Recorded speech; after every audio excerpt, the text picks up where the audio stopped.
그리스도 예수 자체는 모든 것이 이미 성취된 것입니다.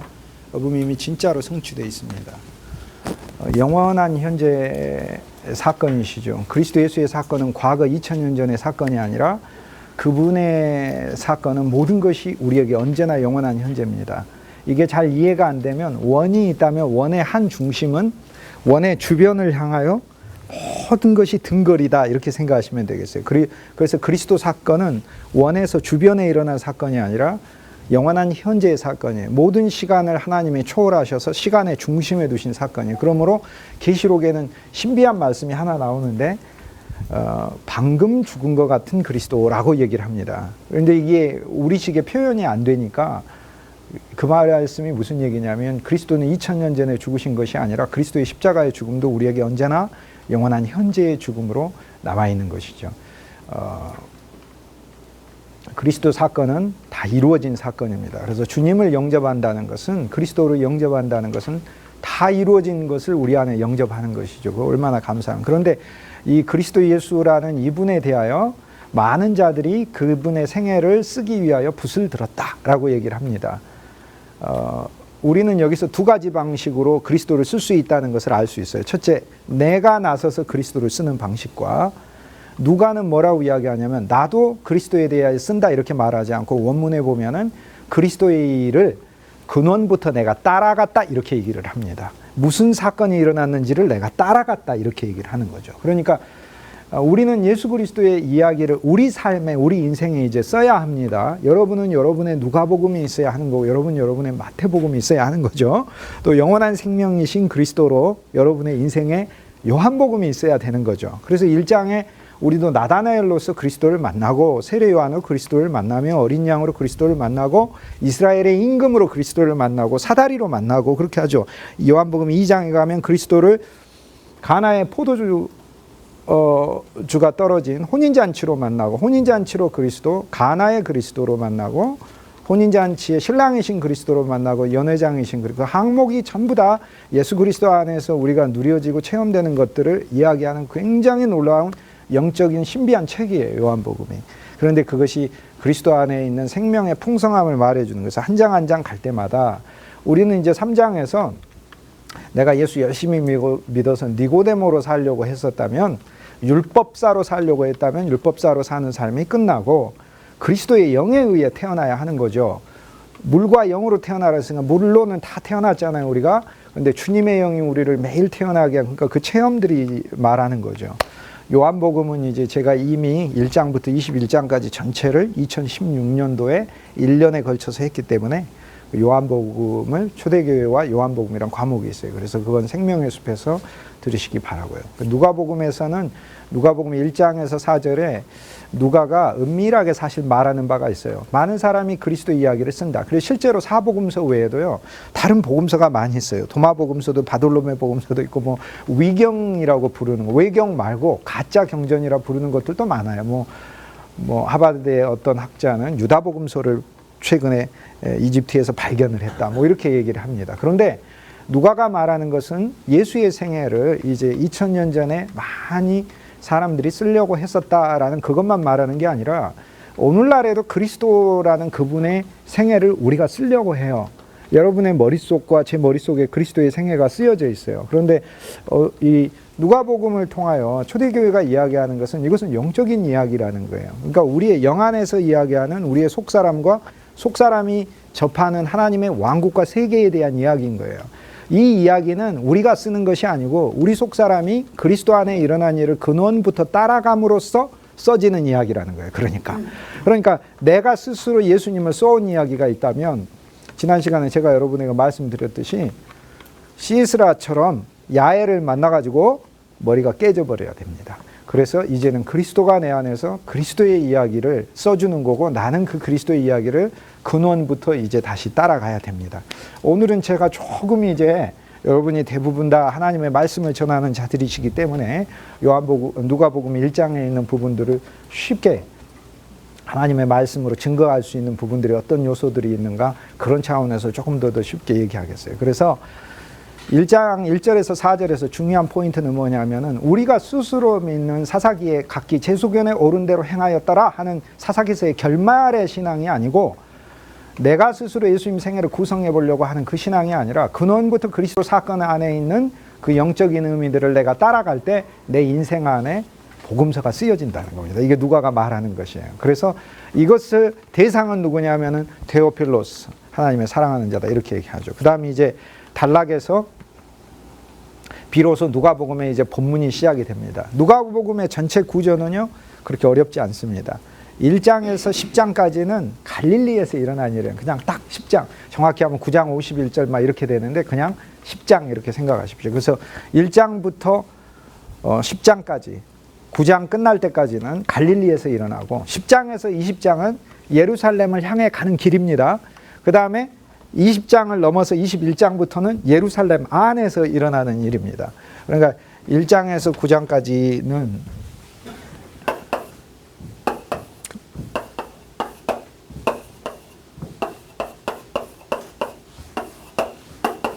갈릴리에서 일어나죠. 예루살렘에서 일어나죠. 예루살렘을 향해 일어나죠. 향해 가는 길이죠. 이건 예루살렘 안에서 일어나죠. 이게 어떤 영적인 의미가 있겠어? 갈릴리는 어디인가? 예수님은 왜 갈릴리에서 사역을 시작하셨는가? 예수님은 왜 갈릴리에서 사역을 시작하셨다? 예수님 왜 갈릴리인가? 조선은 아닌가? 예수님은 왜 유럽이 아닌가? 예수님 왜 갈릴리인가? 물론 이제 아브라함에게 아브라함의 후손으로 나시겠다고 했으니까 먼저 이스라엘 땅에서 나는 건 있는데 근데 태어나시긴 베들레헴인데 왜 갈릴리에서 사역을 하시는가?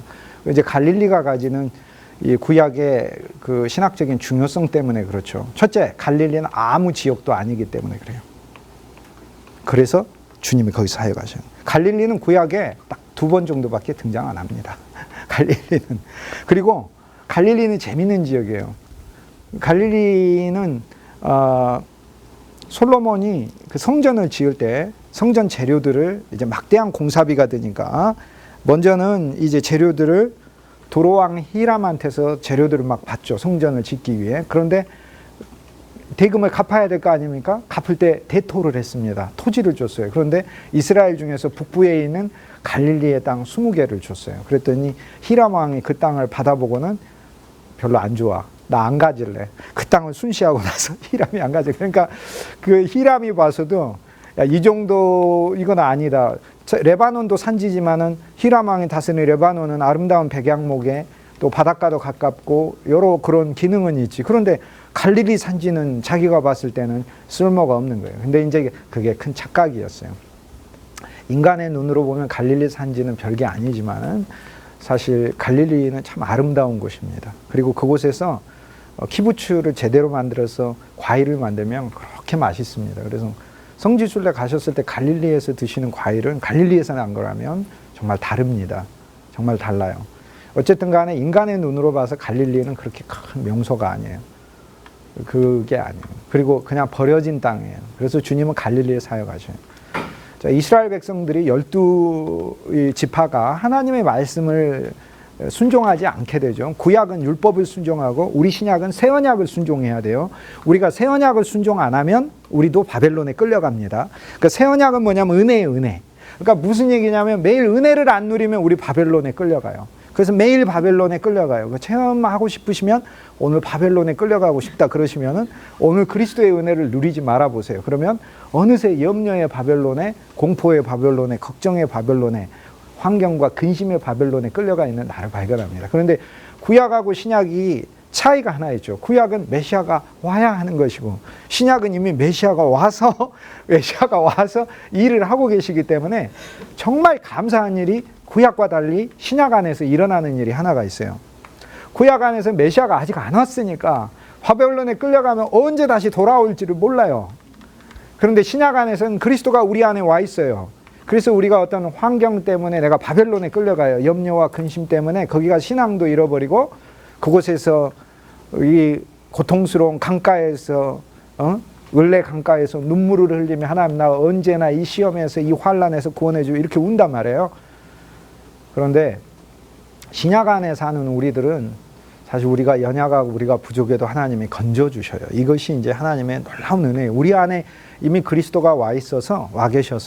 근데 이 사건이 얼마나 감사한지 몰라요. 여러분이 어렸을 때 많은 분들이 예수님을 영접했을 텐데 아무것도 모르던 시절에, 여러분 젊은 시절, 어린 시절에 영접했던 그 그리스도가 신약의 그리스도로 계시는 거예요. 구약의 그리스도가 아니고. 그러니까 내가 믿음이 막 어쩔 때 강할 때만 하나님 나와 함께 하셨던 게 아니고, 진짜 내가 믿음이 약하고 어렸을 때도 내 안에 계신 그리스도가 바벨론에 끌려가 있는 나를 많이 구출해 주셨어요. 그래서 오늘 우리가 있는 거예요. 그러니까 어쨌거나 갈릴리 지역은 이스라엘 백성들이 구약에서는 옛 율법에, 문자의 율법에 충실하지 못했을 때 끌려가는 거고, 이제 우리들은 세법, 생명의 세법, 생명의 세법이니까 안에 있는 내적인 생명이 법칙인 거예요. 내적인 생명의 법칙, 이 법칙이 움직이는 거죠. 이 법칙에 따라 살지 못했을 때 이 법칙대로 내가 안 사는 거죠. 생명이 산 거지 내가 어떻게 산 겁니까? 나는 갈라디아서 2장 20절에 그리스도와 함께 죽었는데, 그러니까 신약의 법칙은 내가 사는 법칙이 아니고 내 안에 그리스도가 사는 법칙이에요. 그러니까 이거를 진짜 믿음 안에서 고백을 해야 되는 거예요. 매일 아침에 일어날 때 내가 살아있는 것 같지만 그리스도가 살아있다고 고백해야 돼요. 그러니까 믿음의 훈련이 매일 주어지는 거예요. 믿음의 훈련이, 믿음은 뭐예요? 주님이 안 산 것 같고 내가 산 것 같아. 주님은 없는 것 같아. 그런데 믿음이란 뭐예요? 그리스도가 내 안에 사신다는 거잖아요. 나는 그리스도와 함께 죽었다를 매일 진짜 이 믿음의 답을 써내야 돼요. 그러면 뭐가 이깁니까? 결국에는 믿음이 이긴다는 거잖아요. 맨날 찬송가 부르시지 않습니까? 믿음이 이기네, 믿음이 이기네. 그렇게 부르면서 믿음이 이기는 거예요. 진짜로 언젠가 믿음이. 그러니까 어떻게 보면은 이 믿음도 객관적으로 그리스도가 내 안에 이렇게 넣어주신 건데, 이 믿음하고 내 자아하고 대결을 벌이는 거예요. 내 자아는 내가 살았다, 믿음은 그리스도가 살았다. 그래서 둘이 대결을 벌여요. 그런데 나는 이 믿음의 답을 매일 써낸단 말이죠. 그러면 언젠가 믿음이 이기겠죠. 그런데 그 과정에서 주님이 이미 그리스도의 승리 안에서 나를 활용하시고, 나를 사랑하시고, 나를 품으시고, 나를 이해하시고, 부족함과 연약함 안에 있는 나조차에게도 당신의 모든 것을 허락하시는 그분의 놀라운 사랑 안에 나를 젖어들게 하시며, 그리고 동시에 나를 활용하셔서 당신의 사역 안에서 주님이 세우시는 그 놀라운 그분의 손을 발견해요. 그러면서 결국에 나의 믿음은 더 강화되는 거예요. 그러니까 한 면에서 영원 차원에서 진짜 그리스도가 사시고 난 그리스도와 함께 죽었고 이 믿음을 적용하고, 시간 차원에서 아직 내가 여전히 나의 많은 부분들이 살아있는 것 같지만, 그러나 나는 매일 답을 써내야 돼요. 매일 답을.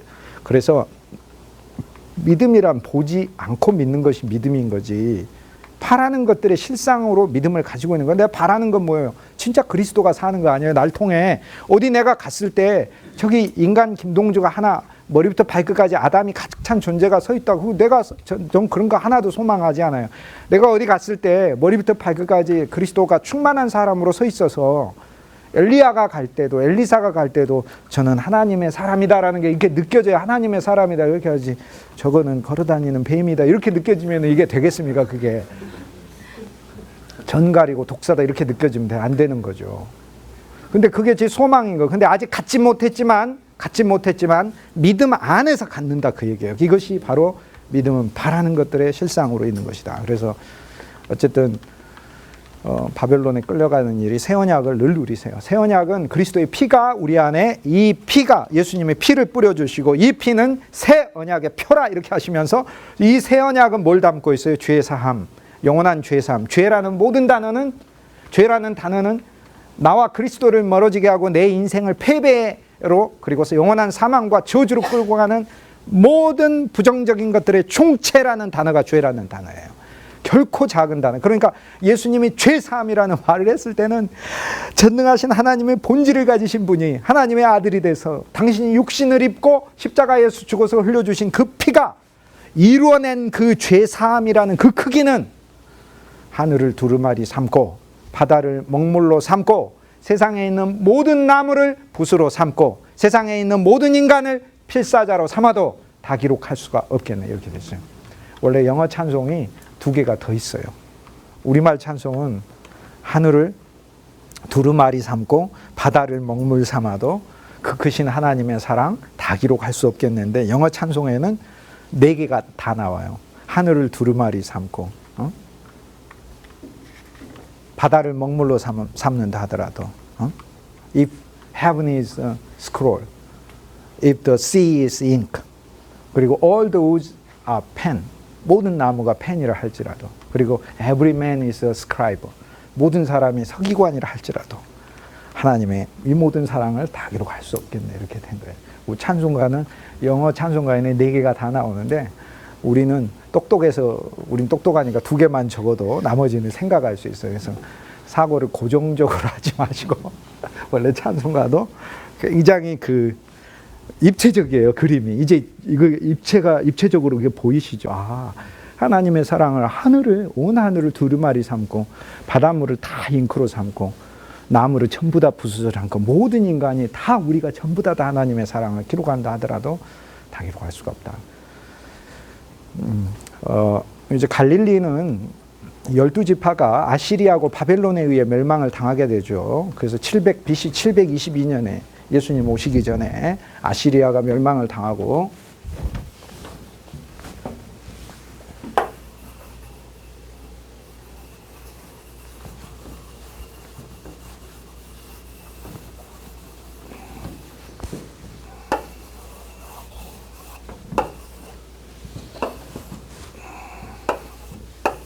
유프라테스 강이 있고 여기 티그리스 강이 있다고. 요 사이가 메소포타미아인데 여기를 차지하는 자가 고대 세계 패권을 차지하는 자가 됩니다. 고대 세계. 아시리아는 북쪽에 있고 바벨론은 남쪽에 있어요. 그래서 여기 이스라엘이 있는데 솔로몬 이후로 왕국이 남과 북으로 갈라지게 되죠. 여기 남이고 북. 그래서 북쪽은 아시리아에 멸망을 당합니다. 이 얘기 자세히 안 합니다. 지금 뭐 구약의 역사 얘기하는 시간이 아니니까요.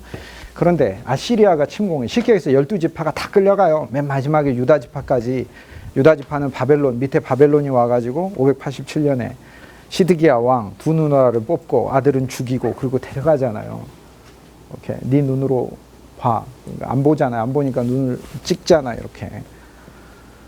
장님까지 돼버려요. 바벨론에 끌려가면 하나님 사랑도 못 보게 되죠.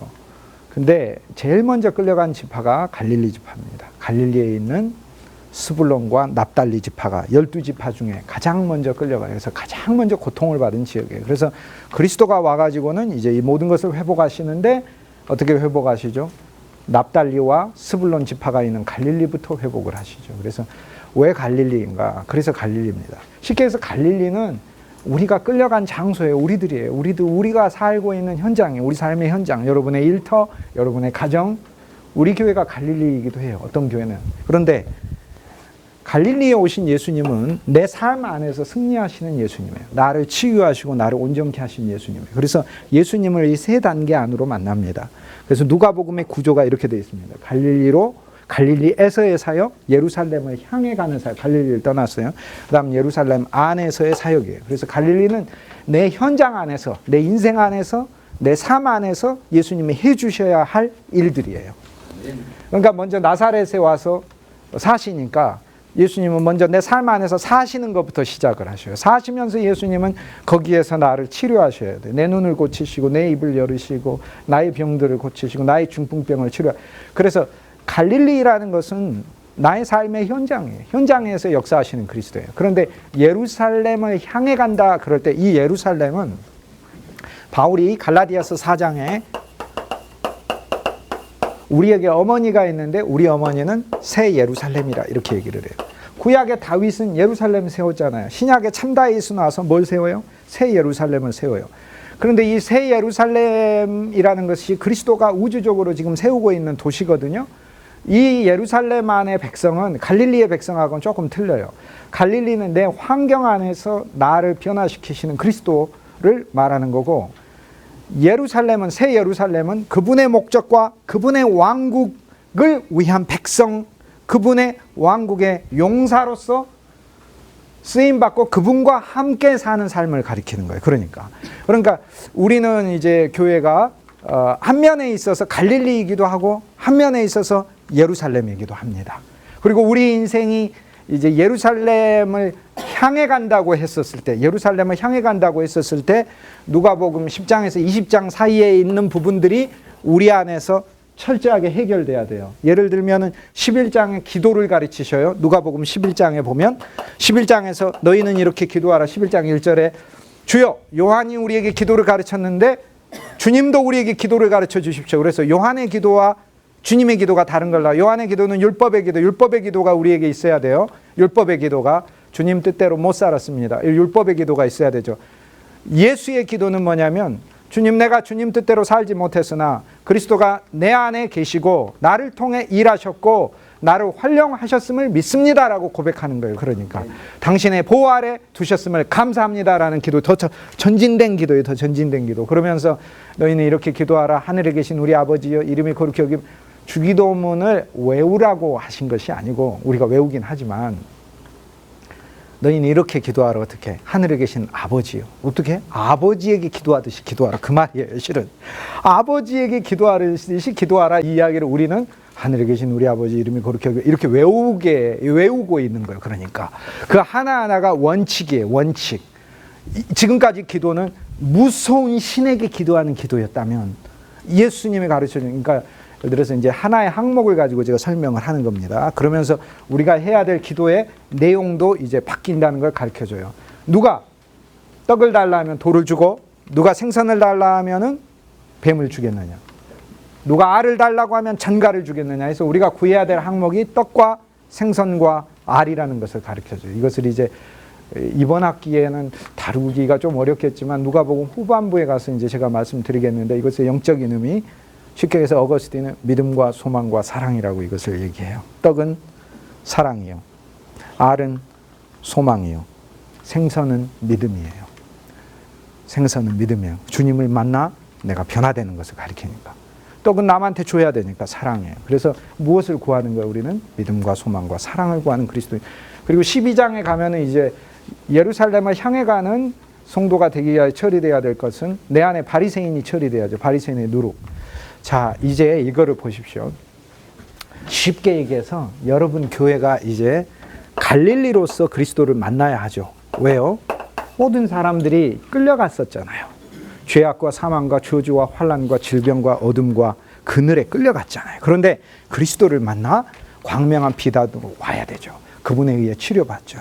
근데 이제 소망이 우리에게 이중적으로 하나 생겨야 돼요. 뭐를요? 새 예루살렘을 향해. 근데 새 예루살렘이 막연히 우주에만 있다면 그것은 좋은 신앙은 아니에요. 구체적이어야 돼요. 새 예루살렘이. 구체적인 건 여러분의 교회를 말합니다. 그것이 바로 새 예루살렘이에요. 그래서 그러면 이 새 예루살렘을 향해 가는 과정 속에서 처리돼야 될 문제가 바로 누가복음 10장에서 20장 사이예요. 거기에서 뭐가 있어야 돼요? 나는 이웃을 볼 줄 알아야 돼요. 누가복음 10장에 그게 나오자. 사마리아인이어야 되나? 교회 안에서. 그게 예루살렘을 향해 가는 신앙이다. 그 얘기예요. 그러니까. 그러면 이제 요 과정이 이제 이렇게 전체가 있고, 그러면 21장부터는 예루살렘 안에서 일어나죠. 핵심적으로 뭐가 일어납니까? 십자가와 부활이 일어나는 겁니다. 그러니까 진짜 나의 가정과 나의 일터와 내 인생과 내가 섬기고 있는 하나님의 아름다운 교회가 새 예루살렘의 실제가 되기를 원한다면, 10장에서 20장의 과정의 복음들을 주님이 수행해 줘야 되고, 가장 중요한 것은 그 안에 십자가하고 부활이 모두에게 체험돼야 돼요. 아멘. 이게 누가복음 구조입니다. 이제 영적인 이제 전체 지도를 여러분이 아셨습니다. 누가복음 1장 5절에 헤롯이 왕으로 있을 때 아비야 반열에 제사장 스가랴를 이야기를 하고 있습니다. 그 안에 엘리사벳은 아론의 후손이고, 여기서 아론의 후손이다 이렇게 얘기할 때 그리스도의 정체가 여기서 나옵니다. 엘리사벳과 마리아는 친척간이죠. 그 이야기는 그의 조상 중에 반드시 피가 섞여서 인척이 됐다는 걸 가리켜요. 그리스도는 족보상으로, 그리고 마리아를 통해서 유다 지파에서 나셨고, 또 한면으로 피를 통해서 올라가다 보면 아론의 후손이신 거예요. 그러니까 그리스도는 아론이 대제사장으로 하신 사역들을 이 땅에서 와서 사역을 수행하시게 되는 거죠. 두 사람이 하나님 앞에 6절에 보면 의인이다 그러는데, 성경의 의인은 이제 당분간이라 말했을 때 최소 10년 이상은 믿는 자가 의인입니다. 행위로 절대 생각하시면 안 됩니다. 그런데 여기 이 말씀에 보면 계명과 율례대로 흠이 없이 행하였다 그러잖아요. 그럼 이게 무슨 말인가? 자, 우리가 이제 구약의 육신적 유대인이라면 구약의 계명과 율례로 흠 없이 행하는 건 어떻게 해야 돼? 그러면 우리는 할례부터 지금 받아야 돼요. 그죠? 할례부터 받아야 되고 육신적인 모든 규례. 그런데 이제 모든 계명과 규례는 바울이 로마서 2장에 육신의 할례가 참 할례가 아니요 참 할례는 마음의 할지니 영 안에 있는 할례를 가리킵니다. 그러니까 여기 있는 계명과 율례도 영의 계명과 영의 율례를 가리켜요. 그러면 그게 무엇인가? 사가랴하고 엘리사벳이 계명과 율례에 흠이 없었다는데 무엇을 가리키는 말인가? 이 말은 바울이 정리를 해줬어요. 사랑은 모든 계명의 완성이라. 그러니까 두 사람이 어떤 삶을 살았다는 겁니까? 사랑의 삶을 살았다는 거예요. 이것이 계명과 율례에 흠 없이 사는 것은 한마디로 우리의 사랑은 허다한 죄를 덮는 것이기 때문에 사랑의 삶을 사는 것을 성경은 계명과 율례에 흠이 없었다라고 말을 하는 거예요. 왜요? 나에게 있는 예수 그리스도의 사랑이 모든 계명의 완성이기 때문에 그래요. 그러니까 지금 사가랴하고 엘리사벳이 어떤 삶을 살았는지 우리는 이제 알 수 있습니다. 의인이라 그럴 때 그는 믿음으로 하나님을 신뢰하며 살았습니다. 하나님을 신뢰하며 아직 그에게 온 것이 없었지만 줄 것을 믿고 살았습니다. 그 다음 두 번째, 계명과 율례에 흠이 없었다라는 그 표현 자체가 계명과 율례의 모든 완성은 서기관도 알아요. 누가복음 10장에 물어보잖아요. 예수님의 모든 계명은 어떤 계명이 첫 번째 계명이라니 어떤 계명을 통해 대표되냐, 어떤 계명이 모든 계명을 집약하냐라고 물어본 거잖아요. 그리고 예수님이 너는 어떻게 생각하냐 그러니까 마음과 목숨과 뜻과 정성을 다해 하나님을 사랑하고 내 이웃을 내 몸처럼 사랑한다는 것입니다. 이것이 계명의 총체니라. 이렇게 해요. 그러니까 율례와 계명에 흠이 없이 살았다는 삶은 뭐를 가리키는 거예요? 제사장으로 자기가 맡겨진 제사장 부락에서 부락 근처에 사는 모든 사람들을 사랑하며 돌보며 살았다라는 뜻이에요. 그러니까 이 계명과 율례 흠이 없이 살았다는 이야기를 문자적으로 나오는 613개 그런 사람은 없어요. 오늘날 우리도 내가 문자적이고 육체적인 어떤 많은 계명의 흠들이 있을지 모르지만 그러나 사랑 안에 살면 하나님께서 나를 보시고 모든 계명의 총체를 이루며 산다고 그렇게 얘기를 해요. 그러므로 우리는 이제 어떤 소망이 생기죠. 무엇에 대한 사랑의 사람에 대한 소망이 생기죠. 그러므로 내가 사역하는 곳에서 하나님이 진실로 우리를 더 사랑의 사람으로 만들어 주시기를 기도해야 되죠. 진짜로. 그것이 우리가 해야 될 기도의 참 중요한 항목이에요.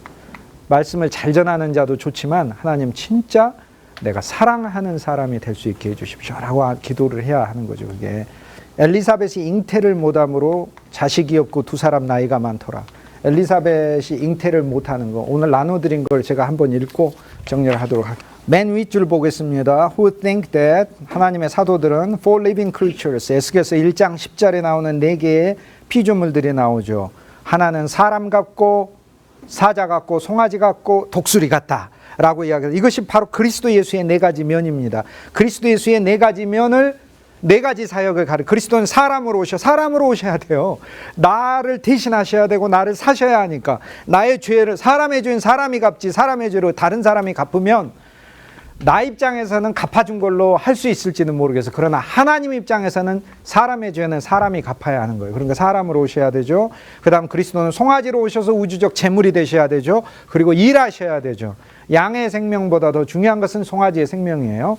양의 생명으로 우리는 주님께 순종하고 양의 영으로서 언제든지 따라가고 얼마나 훌륭하고 좋은 영인지 몰라요.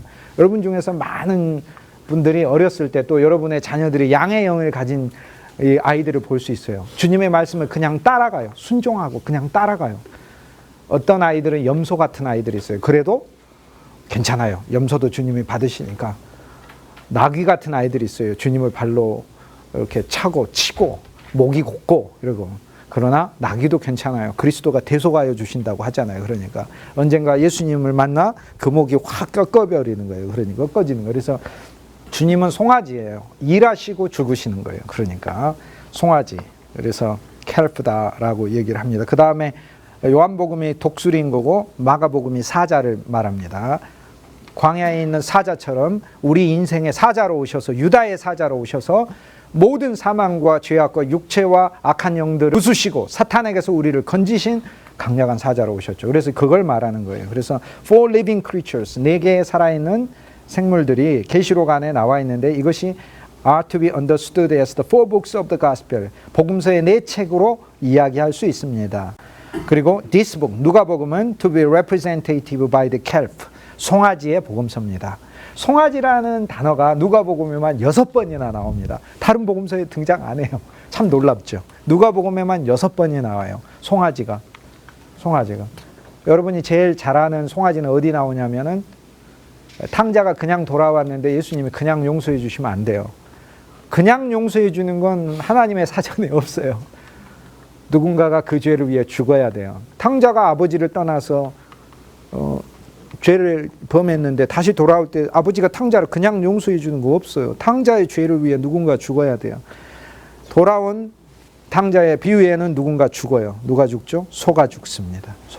그것이 화목과 대속의 구속의 속죄제의 제물이 된 겁니다. 그게 그리스도를 가리키는 거예요. 그런데 그 그리스도는 속죄제일 뿐 아니라 그 그리스도는 동시에 우리 모두가 먹고 마시는 아버지하고의 잔치의 음식이 되는 겁니다. 그게 누가복음의 온전한 화해는 아버지와 함께 송아지를 먹고 마실 때 일어나는 거죠. 우리가 진짜 그리스도 예수를 먹고 마실 때 하나님과의 온전한 화해가 일어납니다. 예수님은 우리는 처음에 영접했죠. 환영했습니다. 얼마나 좋습니까? 그 다음에 우리는 예수님을 믿습니다. 그죠? 예수님을 믿는 거죠. 나의 의지로도 믿고 나의 신념으로도 믿고 내 힘을 다해서도 믿습니다. 그런데 거기서 예수님이 하나 더 말씀하신 게 요한복음 6장에 나를 먹으라 하셨잖아요. 그리고 나를 마시라 했어요. 그러니까 먹고 마시는 문제는 믿는 것보다 하나 더 나가는 문제예요. 여러분이 무언가를 많이 먹어보셔요. 무슨 일이 여러분의 몸에 일어나면 금방 알 수 있어요. 집에 가셔서 매일 설탕을 한 컵씩 드셔보세요. 매일 삼겹살 비계가 가득한 거를 아침, 점심, 저녁으로 매일 한번 드셔보세요. 여러분에게 무슨 일이 일어나는지 한번 보셔요. 그러나 야채와 채소와 과일을 그리고 온갖 허브를 좋아하시면서 그걸 한번 먹어보셔요. 그러면 어떤 분들은 그것의 효능을 가지고 그것의 전도사가 되셔가지고 막 사시는 분들이 있어요. 몸이 너무 좋다. 예수님이 나를 먹으라 마시라 했을 때는 믿는 차원보다도 더 나간 것을 말합니다. 그건 우리 조성이 되는 것을 말해요. 나 예수가 너의 조성이 돼야 된다. 그 얘기를 하는 거예요. 그러니까 우리는 이제 예수님이 우리 안에 오셔서 조성이 돼야 돼요. 그러면 거기서 하나님의 말씀은 어떤 역할을 합니까? 쉽게 얘기해서 뭐 설교하는 설교자, 목회자는 어떤 역할을 합니까? 그리스도의 양식이 말씀 안에 있어서 그 말씀을 공급해 줄 때 성도가 그 말씀을 먹을 수 있어야 하는 거죠. 그들의 속사람이. 그럴 때 내가 전하는 말씀 속에 그리스도가 들어있어서 그들의 영이 그리스도를 먹게 함으로 그리스도로 살찔 수 있게 하는 것이죠. 이것이. 그래서 송아지가 이제 있고요. 어쨌든 그 이야기들을 계속 할 수는 없습니다. 그러나 초대교회는 그리스도를 이렇게 이해하는 겁니다. 그래서 여러분이 진짜 초대교회의 신앙처럼 초대교회로 열심 아닙니다. 그 열심 가리키는 거라면 초대교회로 오해를 해도 보통 오해하신 게 아닙니다. 초대교회는 열심을 말하는 게 아니라 Christ alone, 그리스도만이에요. Christ only, 그리스도만이에요. Christ is everything, 그리스도가 전부인 거예요. 성경을 봐도 그리스도인 거예요. 그러니까 예수님한테 미친 걸 말해요. 그러니까 어떤 사람이 예를 들어서 명품에 미쳤다고 해보죠. 잠깐 10분은 속일 수 있어요. 저를. 10분은 저랑 대화하면서 명품 얘기 안 하고 막 그렇게. 근데 끝나고 나면은 반드시 명품을 말을 해야 돼. 내가 명품에 미쳤기 때문에 막 말을 해야 되는 거예요. 우리는 무엇에 미치면 반드시 말이 나오게 돼 있어요. 초대교회는 왜 그리스도로 다 성경을 봤는가? 뭐에 미쳤으니까? 그리스도에 미쳤으니까 그런 거죠.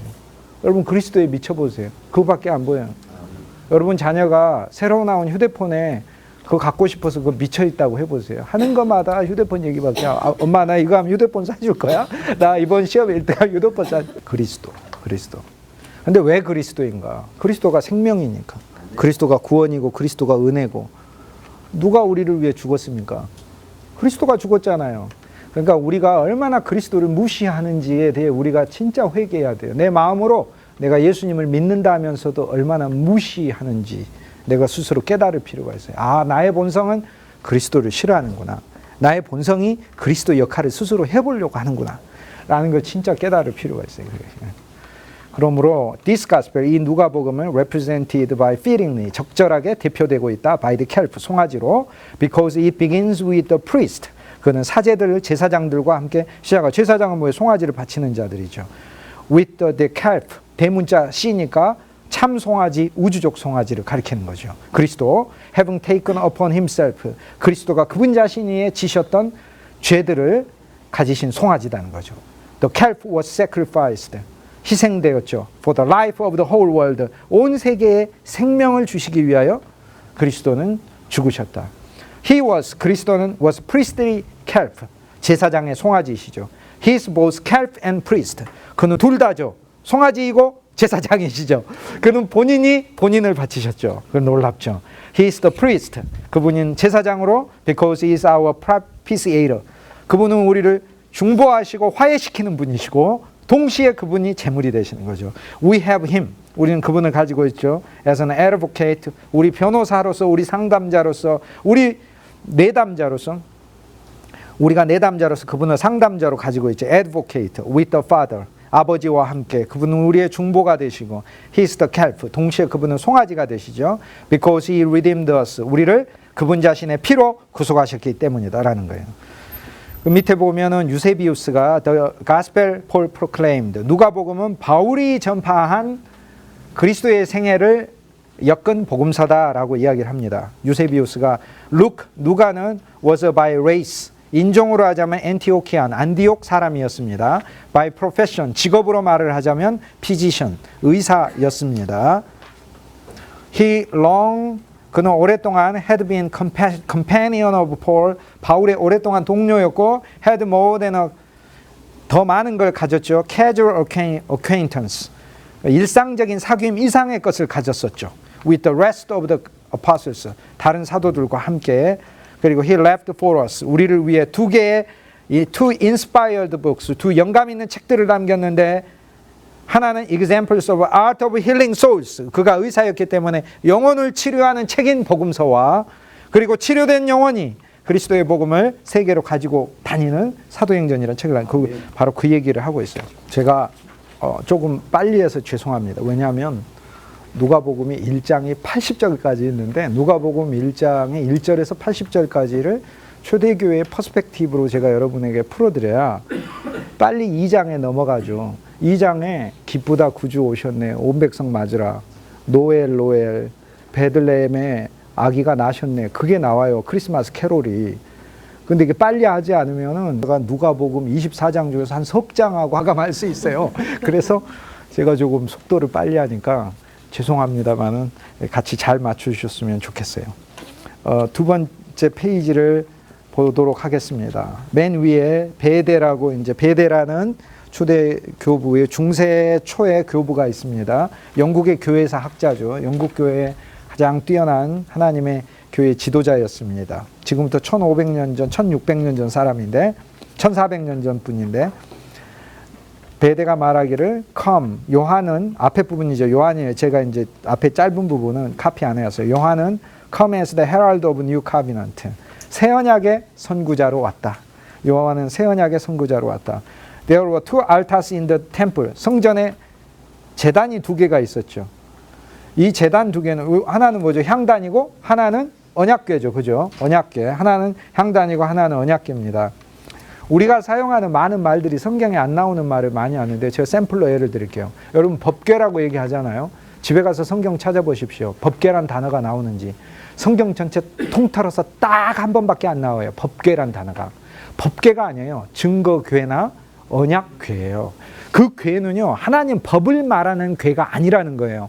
뭘 말하냐면 하나님 언약을 말한다는 거예요. 어떤 언약? 하나님 우리를 사랑하신다는 언약을 말하는 궤지, 네가 이 법 지켜라는 법을 말하는 궤가 아니에요. 그래서 법궤란 단어는 레이기에 딱 한 번인가 나오는데 그것도 번역을 잘못했어요. 왜냐하면 법자란 단어가 원문에 없어요. 그냥 하나님의 궤예요. 하나님의 궤예요. 아론 엘로힘이에요. 하나님의 궤. 아론이란 단어가 궤란 단어죠. 그 다음 증거궤예요. 무엇의 증거예요? 하나님의 사랑의 증거예요. 만나 왜 넣어놨어요? 거기다 먹이신다고. 언제요? 40년 동안 광야에서. 어떨 때요? 날마다 믿음으로 살 때요? 아니요. 불순종하고 거역하고 악심을 품고 하나님을 향해서 엉망으로 살 때도 뭐 하셨어요? 하나님이 먹이셨잖아요. 악심으로 품으니까 분노하셔가지고 내일 내가 만나주나 봐라. 너희들은 골마에 안 그러잖아요. 모세가 뭐라고 해요? 그러니까 신명기 8장에 이스라엘 백성들을 약속의 땅으로 들여다보내기 전에 뭐라고 얘기해요? 광야에서 여호와의 만나가 너희에게 끊어진 적이 있었느냐? 그렇게 뭘 대비시키는 거예요?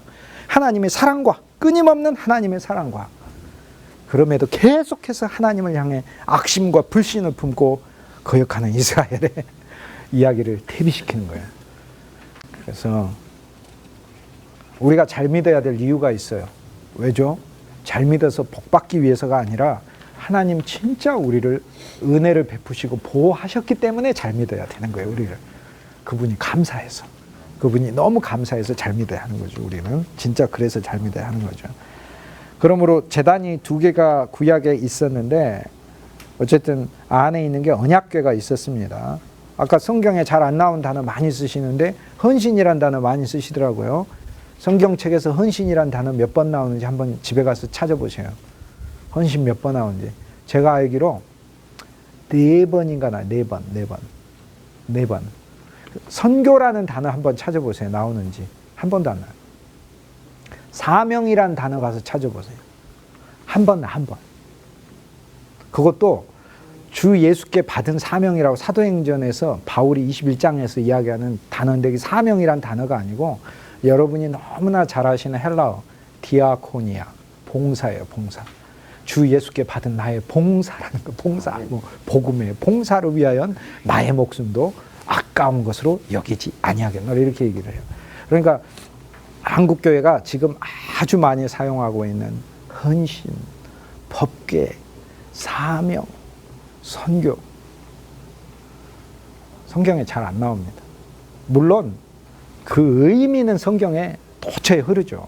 우리가 그걸 명사형, 고정형으로 쓰니까 그런 거지. 나를 하나님께 드린다, 또 주의 복음을 전파한다. 그리고 그 말이 틀린 말은 아니에요. 그런데 표현에 있어서 가능하면 성경에 나와 있는 표현들을 많이 사용하시기 바랍니다. 성경에 나와 있는 표현들. 제 얘기가 여러분에게 어떤 단어가 여러분에게 낯설다면 엄밀하게 따지면 여러분이 성경 아닌 단어들에 여러분의 귀가 너무 익숙해져 있어서 그래요. 실은 그래요. 거꾸로 생각하셔야 돼요. 진짜로. 그래서 구약에 이제 베데가 말하는 건 2 언약궤가 있는데 이 2 언약궤는 which expressed the 2 covenants in the church, 교회 안에 있는 2 언약을 가리켜요. 그래서 옛날 구약에는 대제사장 외에는 다 이 향단까지밖에 못 갔죠. 향단은 뭐 하는 거예요? 구하는 거죠. 그러니까 율법은 어디까지 가게 하는 거예요? 향단까지 가게 하고 향단에서 뭐를 구하는 거예요? 그리스도를 구하는 거죠.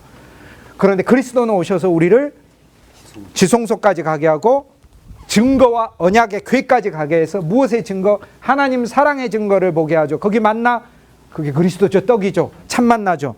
거기 보면 아론의 잘려진 지팡이가 싹이 났죠. 그리스도죠. 십자가와 부활의 생명을 우리는 볼 수 있고 거기에 보면 하나님의 새로운 계명이 있는데 우리 심령의 돌판에 은혜를 새기시는 하나님의 새 언약을 볼 수 있는 거죠. 그러니까 거기까지 그리스도가 우리를 인도해낸다. 그리스도 안에서 우리는 거기까지 들어간다. 이제 이거를 베데는 그렇게 말을 합니다. 실은 그 베데가 이야기하는 건 여기 굉장히 초대교회의 기초적 수준을 말하는 거예요. 어떻게 보면.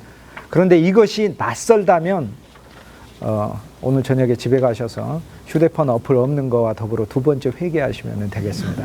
주님, 저의 귀를 둔한 귀를 할례받게 하여 주셔서 그리스도를 들을 수 있게 해주십시오. 이렇게 해서 해야 되는 거죠. 그래서 구약에 하나님이 제단을 2개를 만들라 한 거는 히브리서 9장에 얘기하잖아요. 첫 장막이 서 있을 땐 첫 장막까지 밖에 못 가는 거를 가르쳐 주려고 한 거고 2번째 장막인 지성소는 대제사장이 들어가는데 대제사장만이 들어간다는 이야기는 구약엔 한 명만 들어갔고 신약에서는 그리스도 예수가 우리 대제사장이 되어 우리를 그분 안에 담아 우리를 대제사장으로서 그분이 우리를 지성소까지 가지고 가서 아버지의 가장 중심부까지 가져가서 아버지는 사랑이시라, 아버지는 긍휼이시라, 아버지는 자비이시라. 그래서 자비와 사랑과 긍휼의 한 중심까지 우리를 데리고 들어갔다. 그러니까 그리스도 안에서 우리가 하나님의 뭐를 느끼고 뭐를 누려야 하는 거예요. 그거 하나님의 사랑과 긍휼과 자비와 은혜를 그 안에서 누리는 것이 이것이 새 언약의 삶이라. 새 언약의 삶. 환경을 보지 않고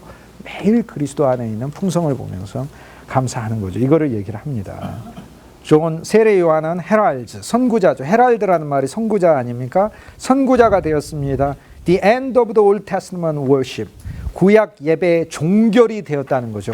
야, 이제 구약 예배의 종결로서 요한이 등장하는 것은, 요한은 구약 예배로서 이제 모든 구약이 그리스도를 가리킨다는 것을 이야기하기 위하여 구약의 사자로 요한이 온 것이죠. 에프레임 더 시리안이라고 시리아 교부 에프레임이 한 말인데, 요한은 the herald of the Lord, the right, 의로우신 주님의 선구자인 요한은 was announced from the right of the altar. 오른쪽에 계신 주님의, 여기서 의로운이 아니고 오른편으로 사용되는, 오른편 계신 주님의 선구자인 요한은 제단의 오른편에서부터 선포가 되었습니다. 그의 탄생에 천사가 오른편에 나타났죠. 오른편은 은혜의 편을 말합니다. 그리스도의 편입니다. It was at the time of worship. 그것은 예배할 때였죠. 그런데 he was announced to show, 요한이 이 세상에 나타나기로 했죠. 무엇을 증거해야 되죠? He was the end of the former worship. 이전 예배의 종결. 왜? 이전 예배는 모형이니까 이제 그리스도 안에서 그리스도의 영으로 예배하고 그리스도의 실제, 그리스도의 진리로 예배하니까 이제는 장소의 문제가 아니라 여기 저기가 아니고 예배할 때를 언제나 가진 우리가 되는 거죠. 그러므로 하나님은 영이시니까 우리 안에 있는 영과 실제로, 알레테이아로 영과 실제로의, 실제는 그리스도죠. 그러니까 우리 안에 있는 그리스도로 예배할지니라, 이렇게 이제 모형으로 예배하는 게 아니고 그리스도로 예배할지니라 이제 이렇게 얘기를 하는 겁니다. 그러므로 요한의 탄생은 구약 예배의 종결과 구약 예배가 그리스도를 가리킨다는 것을 말한다라는 거고, 그 줄친 부분 보겠습니다. 자카리아, 사가랴는 became dumb, 벙어리가 되었습니다. To show that 이하를 보여주려고요. The mystery of the sanctuary, 성소의 신비가 had become silent. 구약의 성소의 신비가 침묵하고 있다는 것을 보여주는 거죠. 왜요? 그리스도가 탄생해야 하기까지 이제 구약은 침묵하고 있는 겁니다. 그리스도가 탄생하셨으니까.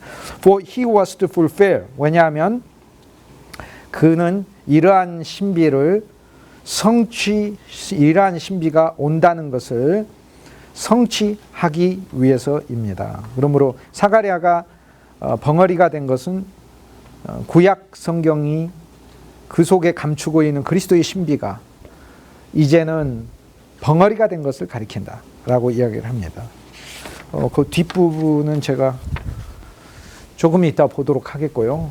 누가복음 1장의 전반부의 사가랴 이야기 속에서 우리가 알아야 될 부분 보겠습니다. 자, 엘리사벳이 잉태를 못했다 이랬죠. 엘리사벳은 이름이 엘리자베스라는 이름하고 같다고 그랬죠. 엘리는 하나님의 하나님 아닙니까? 하나님이고, 사벳은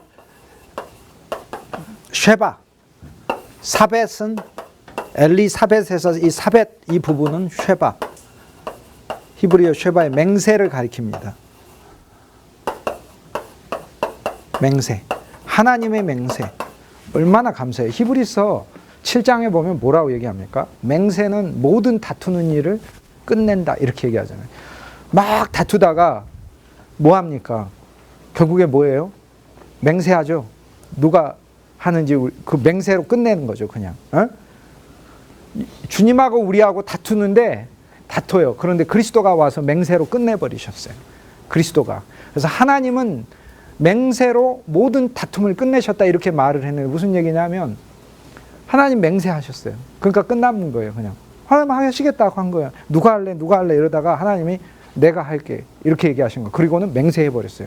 반드시 한다 라고 맹세를. 그럼 누구를 통해? 아들의 피를 통해 맹세를 했다 이렇게. 그래서 예수의 피는 맹세의 보증이다 이렇게 얘기를 하는 거예요. 예수의 피는 놀랍게 언약이고 맹세이고 약속이고 보증이고 다 되는 거예요. 그리스도의 피가. 그러니까 하나님하고 우리 사이에 하나님이 맹세해버렸어요. 끝냈어요. 그래서요, 진짜로 믿음을 정말 많이 적용하셔야 돼요. 성도는 어떤 믿음을 적용해요?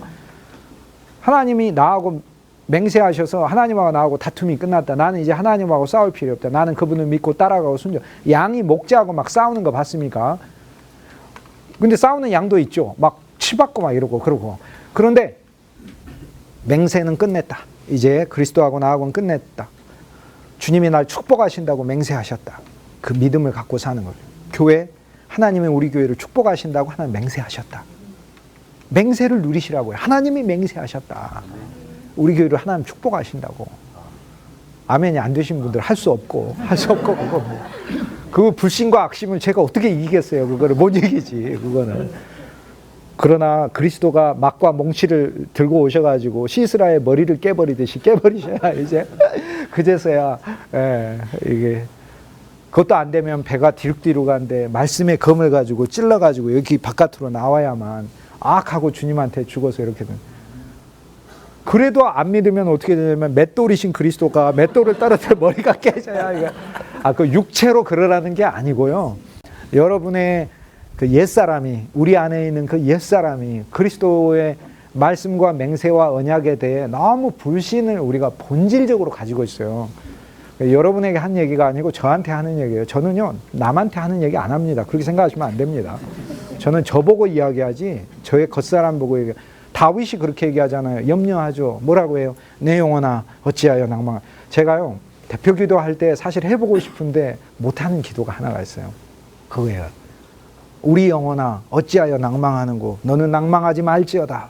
너는 여호와를 찬송하라. 내가 이렇게 기도하고 싶은데 사람들이 이해를 잘 못하셔서 뭐 하시나 이럴까 봐 제가 기도를 해요. 시편에 보면은 다윗이 뭐라고 해요?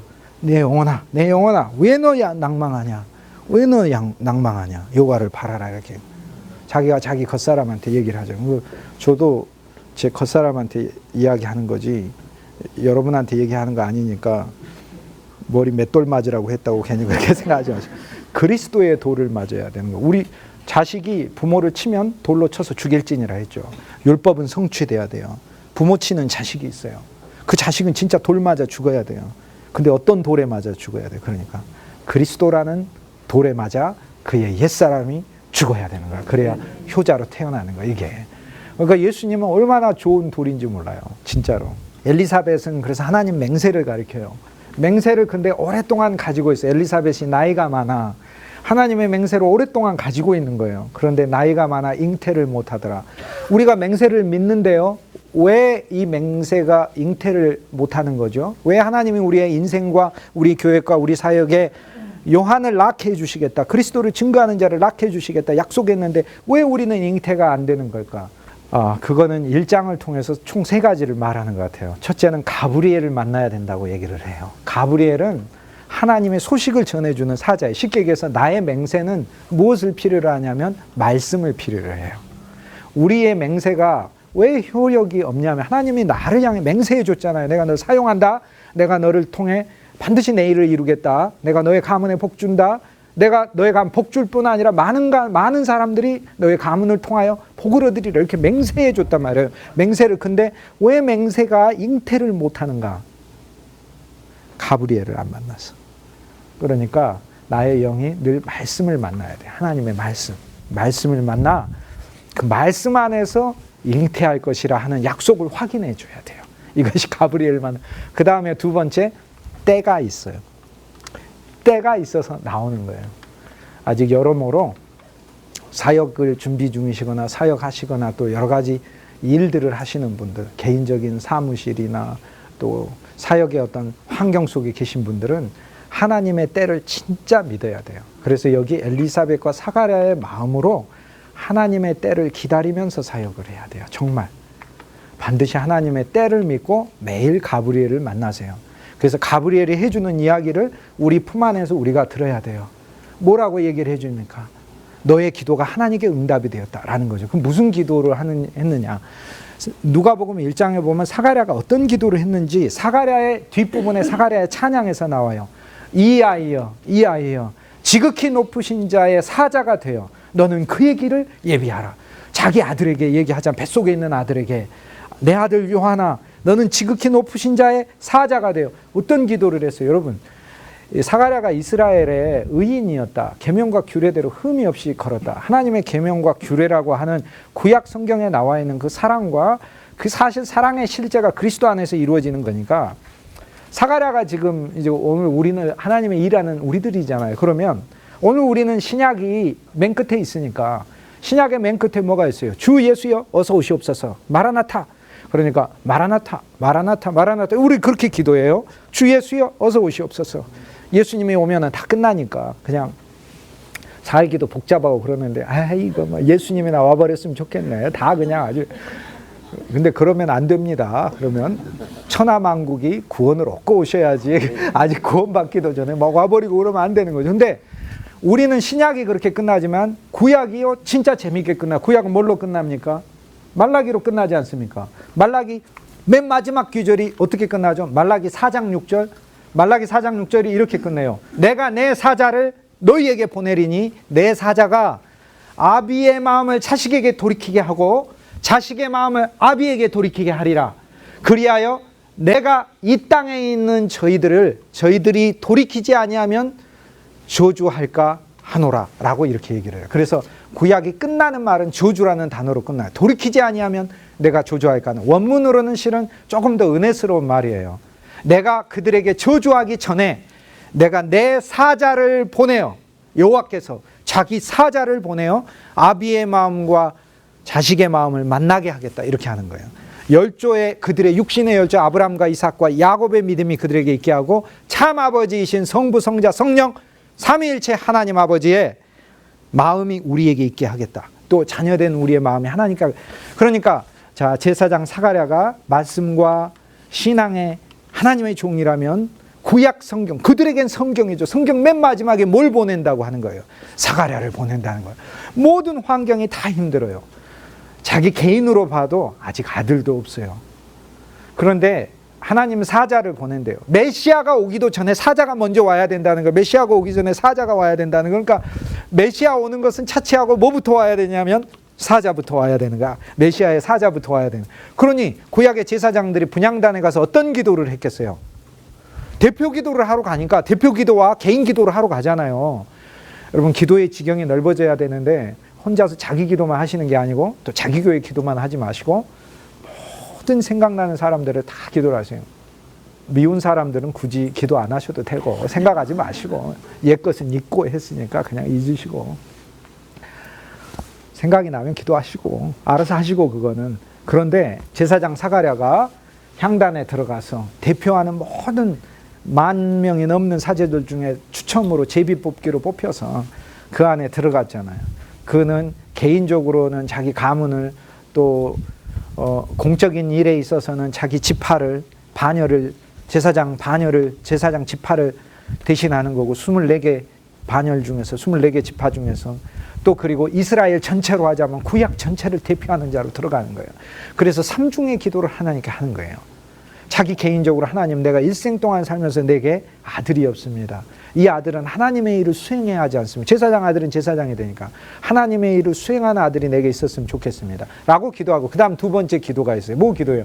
말라기 맨 마지막에 끝나잖아요. 국가적으로 하나님 우리는 속국입니다. 민족들이 고통받고 있습니다. 예루살렘에 BC 64년에 로마의 위대한 장군 폼페이우스가 예루살렘에 쳐들어와가지고 어떻게든 1,000명이나 되는 사람들을 앞에다 세워놓고 목을 댕강댕강 쳤어요. 그걸 사가랴의 아버지는 봤어요. 사가랴는 지금 예수님 탄생 때니까 그의 아버지는 그걸 보고 있었어요. 눈으로. 그러니까 국가적으로도 언제든지 로마가 와서 그리고 이전에 수많은 열국들이 와서 이스라엘은 지금 나라도 없고 아무것도 없습니다. 메시아가 와야 되는데 메시아에 앞서서 사자부터 보낸다고 했으니 하나님 두 번째 내 기도 사자를 보내주십시오. 이렇게 기도하는 거예요. 그렇게 기도하는 거예요. 세 번째 구약의 모든 율법과 제사는 그리스도를 예표함으로 성막을 세워라 참성막이 온다. 방주를 만들어라 참방주가 온다.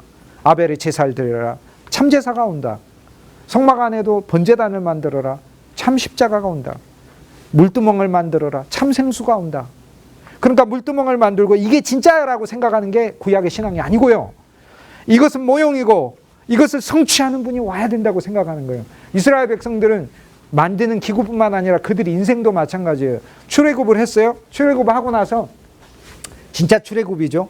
진짜 출애굽이지만 이 출애굽은 우주적으로 일어나야 될 출애굽의 모형으로 우리를 사용하셨다고 믿는 거예요. 그러니까 출애굽을 하고 나서 우주적인 출애굽이 일어나야 되는 거죠. 그거를 소망한다 그 말이에요. 그러니까 이스라엘 백성들은 하나님의 구원의 그림을 위한 하나님의 모델로 사용하셨구나 그들의 삶을. 그렇기 때문에 구약 안에 나와 있는 육신적 이스라엘의 모든 그들의 삶은 영적인 이스라엘인 우리들의 그림인 거죠. 그렇죠. 그러니까 구약의 모형으로 쓰인 자들의 믿음은 그거였죠. 출애굽하고 나서 언젠가 메시아가 와서 이제 우주적인 출애굽을 하실 것이다. 우리 사건은 그걸 가리킨다. 광야에서 생수를 마시면서 언젠가 메시아가 우주적 생수로 오실 것이다. 이렇게 성취하는 거예요. 그래서 그 메시아를 기다리는 거예요. 이것이 믿음인 거죠. 그러니까 사가랴가 성소 안에 들어가서 했던 이 기도를 천사가 나타나서 한꺼번에 다 응답해줘요. 아들이 있으리라.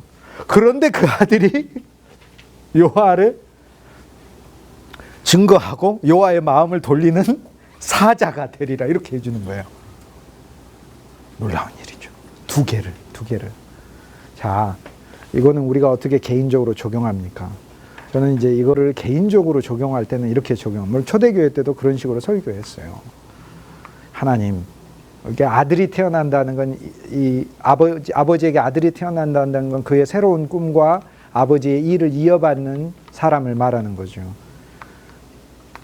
그래서 우린 사가랴로서 주님 내 삶을 복 주시고 내가 하나님의 사람으로 살게 하시고 내가 어느 곳에 가서나 또 하나님의 사람으로서 또 주님께 영광이 될 수 있게 해주십시오 라는 게 그게 하나의 내 기도인 거죠. 나의 일을 축복하시고 또 나의 믿음과 가문이 이어지게 하시고 이것이 사가랴에게 아들이 태어나는 거고요.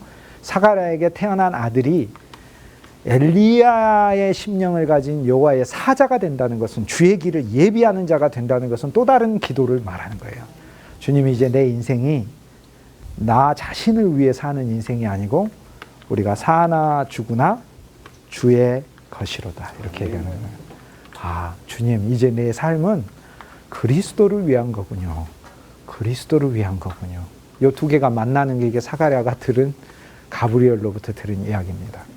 가브리엘이라는 말의 뜻은 하나님의 권능이라는 뜻이에요. 권능. 천사가 7천사가 나와요. 천사가 7명이 있는데 7명이 있어요. 이렇게 가브리엘,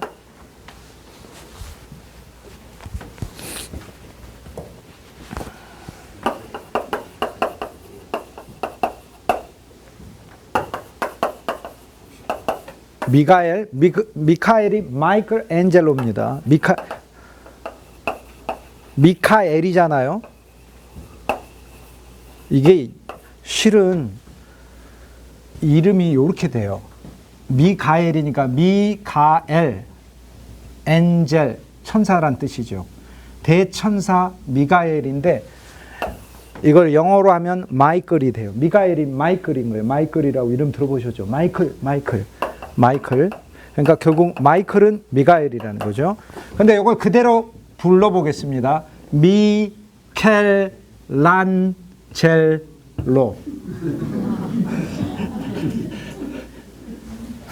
미켈란젤로. 이렇게 쓰니까 근데 정확히 쓰면 이렇게 쓰는 거죠. 미켈안젤로. 미켈안젤로. 미켈르가 요리가 안. 그 세계적이라는 수식어가 어울리지 않을 정도로 인류 역사의 가장 위대한 예술가였죠. 미켈란젤로. 그 이름이 이제 미가엘이에요. 그만큼 오랜 세기에 서구의 이름에 천사의 이름이 많이 가브리엘. 그래서 미카엘. 가브리엘은 하나님의 능력이라는 뜻이에요. 엘이니까 하나님이란 말이에요. 게브리, 능력이란 뜻이에요. 하나님의 능력. 미가엘은 미크라는 말이 겨루다라는 말인데 하나님과 겨루다라는 말인데 무슨 뜻이냐면 누가 하나님과 겨루겠느냐라는 뜻이에요. 누가 하나님과 겨룰 수 있단 말이냐 이런 얘기예요. 그러니까 하나님의 권위를 말을 합니다. 그러니까 엄밀히 이야기하면 의역을 하자면 직역은 Who is like God? 누가 하나님과 같으냐라는 뜻인데 이건 하나님의 권위를 말해요. 지극히 높으신 권위라는 거예요. 그 다음 천사가 라파엘이라는 이름이 있어요. 그 화가 중에도 이름 라파엘이라는 화가 있잖아요. 여호와 라파 아시겠죠? 그러니까 하나님의 천사의 이름이에요. 치료하시는 하나님이다. 그 다음 우리엘이란 이름이 있어요. 우르는 빛이란 뜻이에요. 그래서 하나님의 빛이다. 이거는 치료다. 사리엘이라는 천사가 있어요. 사르라는 이름은 말씀이란 뜻이에요. 그래서 하나님의 말씀이다. 이런 천사들의 이름이 있습니다. 다 좋은 천사들입니다. 근데 미가엘만 하나님의 권위를 나타내는 천사이기 때문에 심판을 가져다 주는 이야기도 미가엘은 가끔 나옵니다. 7 천사 중에 다른 천사는 바락엘이라고 있습니다. 이거를 이제 풀어서 쓰면 바라겔이 되는데요. 이 바락이 BARK인데 미국 전에 그 흑인 대통령 바락 오바마 축복이란 말입니다. 그리고 바룩이라는 단어하고도 같은 단어입니다. 예레미야의 서기관 바룩, 그러니까 축복이죠. 예레미야 눈물의 선지자지만 눈물의 선지자에겐 축복이라는 이름을 가진 하나님의 말씀이 항상 같이 붙어 있었습니다. 그래서 바라겔은 하나님의 축복입니다. 그래서 하나님의 축복 바라겔. 그 다음 분우엘이라는 천사가 있는데 분이는 하나님 얼굴을 뜻해요. 그래서 여호와의 얼굴이다. 이렇게 얘기를 합니다. 그래서 7 천사, 근데 이거는 제가 생각할 때 그렇게까지 크게 중요한 얘기는 아닌 것 같아요. 벙어리가 되어 때가 이르면은 입이 풀리리라. 이렇게 말씀했죠. 벙어리가 된다는 것은 제가 지난 시간에 이미 이야기를 해서 그냥 넘어가도록 하겠습니다. 백성들이 사가랴를 기다리며 성제 안에서 지체하며 이상히 여기더라. 자, 그리스도가 오신다는 사건이 지체되는 것도 이상한 거고, 율법의 지체를 여기서 볼 수 있어요. 오랫동안 기다렸으나 왜 그리스도는 안 오는가? 그래서 사가랴에 이 나오는 게 지체는 그리스도의 사자가 오는 것의 지체를 예고하고 있는 거죠. 지체되지만 반드시 온다는 것을 말하는 거죠. 22절에 보면 나와서 말을 못하는데 형짓으로 돌아가라고 했다. 여기에서요, 조금 더 깊게 들어가면 이제 하나님의 환상을, 그러니까 이 환상은 그리스도의 사자가 되는 환상이죠. 내 삶은 이제 요한이구나. 주님을 증거하는 자여야 되는구나. 우리가 이걸 강한 가브리엘로부터 우리 음성을 들어야 돼요. 내 인생은 주를 증거하는 자구나. 주님을 살아서도 준 거, 죽어서도 준 거, 이름도 요한이구나. 하나님 은혜여야 되구나. 나보고 사람들이 하나님의 진노를 느낀다면은 좀 그렇잖아요. 나보고 하나님의 은혜를 느껴야지 사람들이. 저 사람 만날 때마다 하나님은 무서운 하나님 같아. 이렇게 한다면은 그건 그렇잖아요. 저 사람을 보니까 진노의 하나님이 살아계신다는 것을 느낄 수 있어. 이런 거 되면은 그럼 굉장히 불행한 거죠. 그 인생은. 저 사람을 보니까 진노의 하나님이 살아계신 게 아니고 은혜의 하나님이 살아계시구나. 이 대상이 돼야지. 그 사람을 보니까 역시 하나님의 심판은 무섭다는 사실을 알았어. 이렇게 돼요. 그러면은 이게 얼마나 이게 심각합니까, 상황이. 어쨌거나 나와서 몸짓으로 사역을 했다. 여기서 영적인 의미가 있어요. 진짜 하나님의 이상과 계시를 본 사람은 정상적이지 않은 부분이 약간씩 있어요. 정상적이지 않은 부분이. 그리고 23절에 직무의 날이 다음에 일주일인데 일주일 동안도 일하기가 정말 힘들었을 거예요. 들리지도 않고 들리지도 않죠. 말도 잘 못하죠. 여기서 벙어리가 되었다는 말은 귀머거리라는 단어도 같이 포함돼요. 왜냐하면은 그 요한의 이름을 57절 이후로 요한이 태어나는 이야기가 나오는데 누가복음 1장에 요한이 태어났을 때 그 이름을 이제 60절 이후로 짓거든요. 지을 때 아버지한테 물어볼 때 말로 물어보는 게 아니라 몸짓으로 물어본다고 나와 있어요.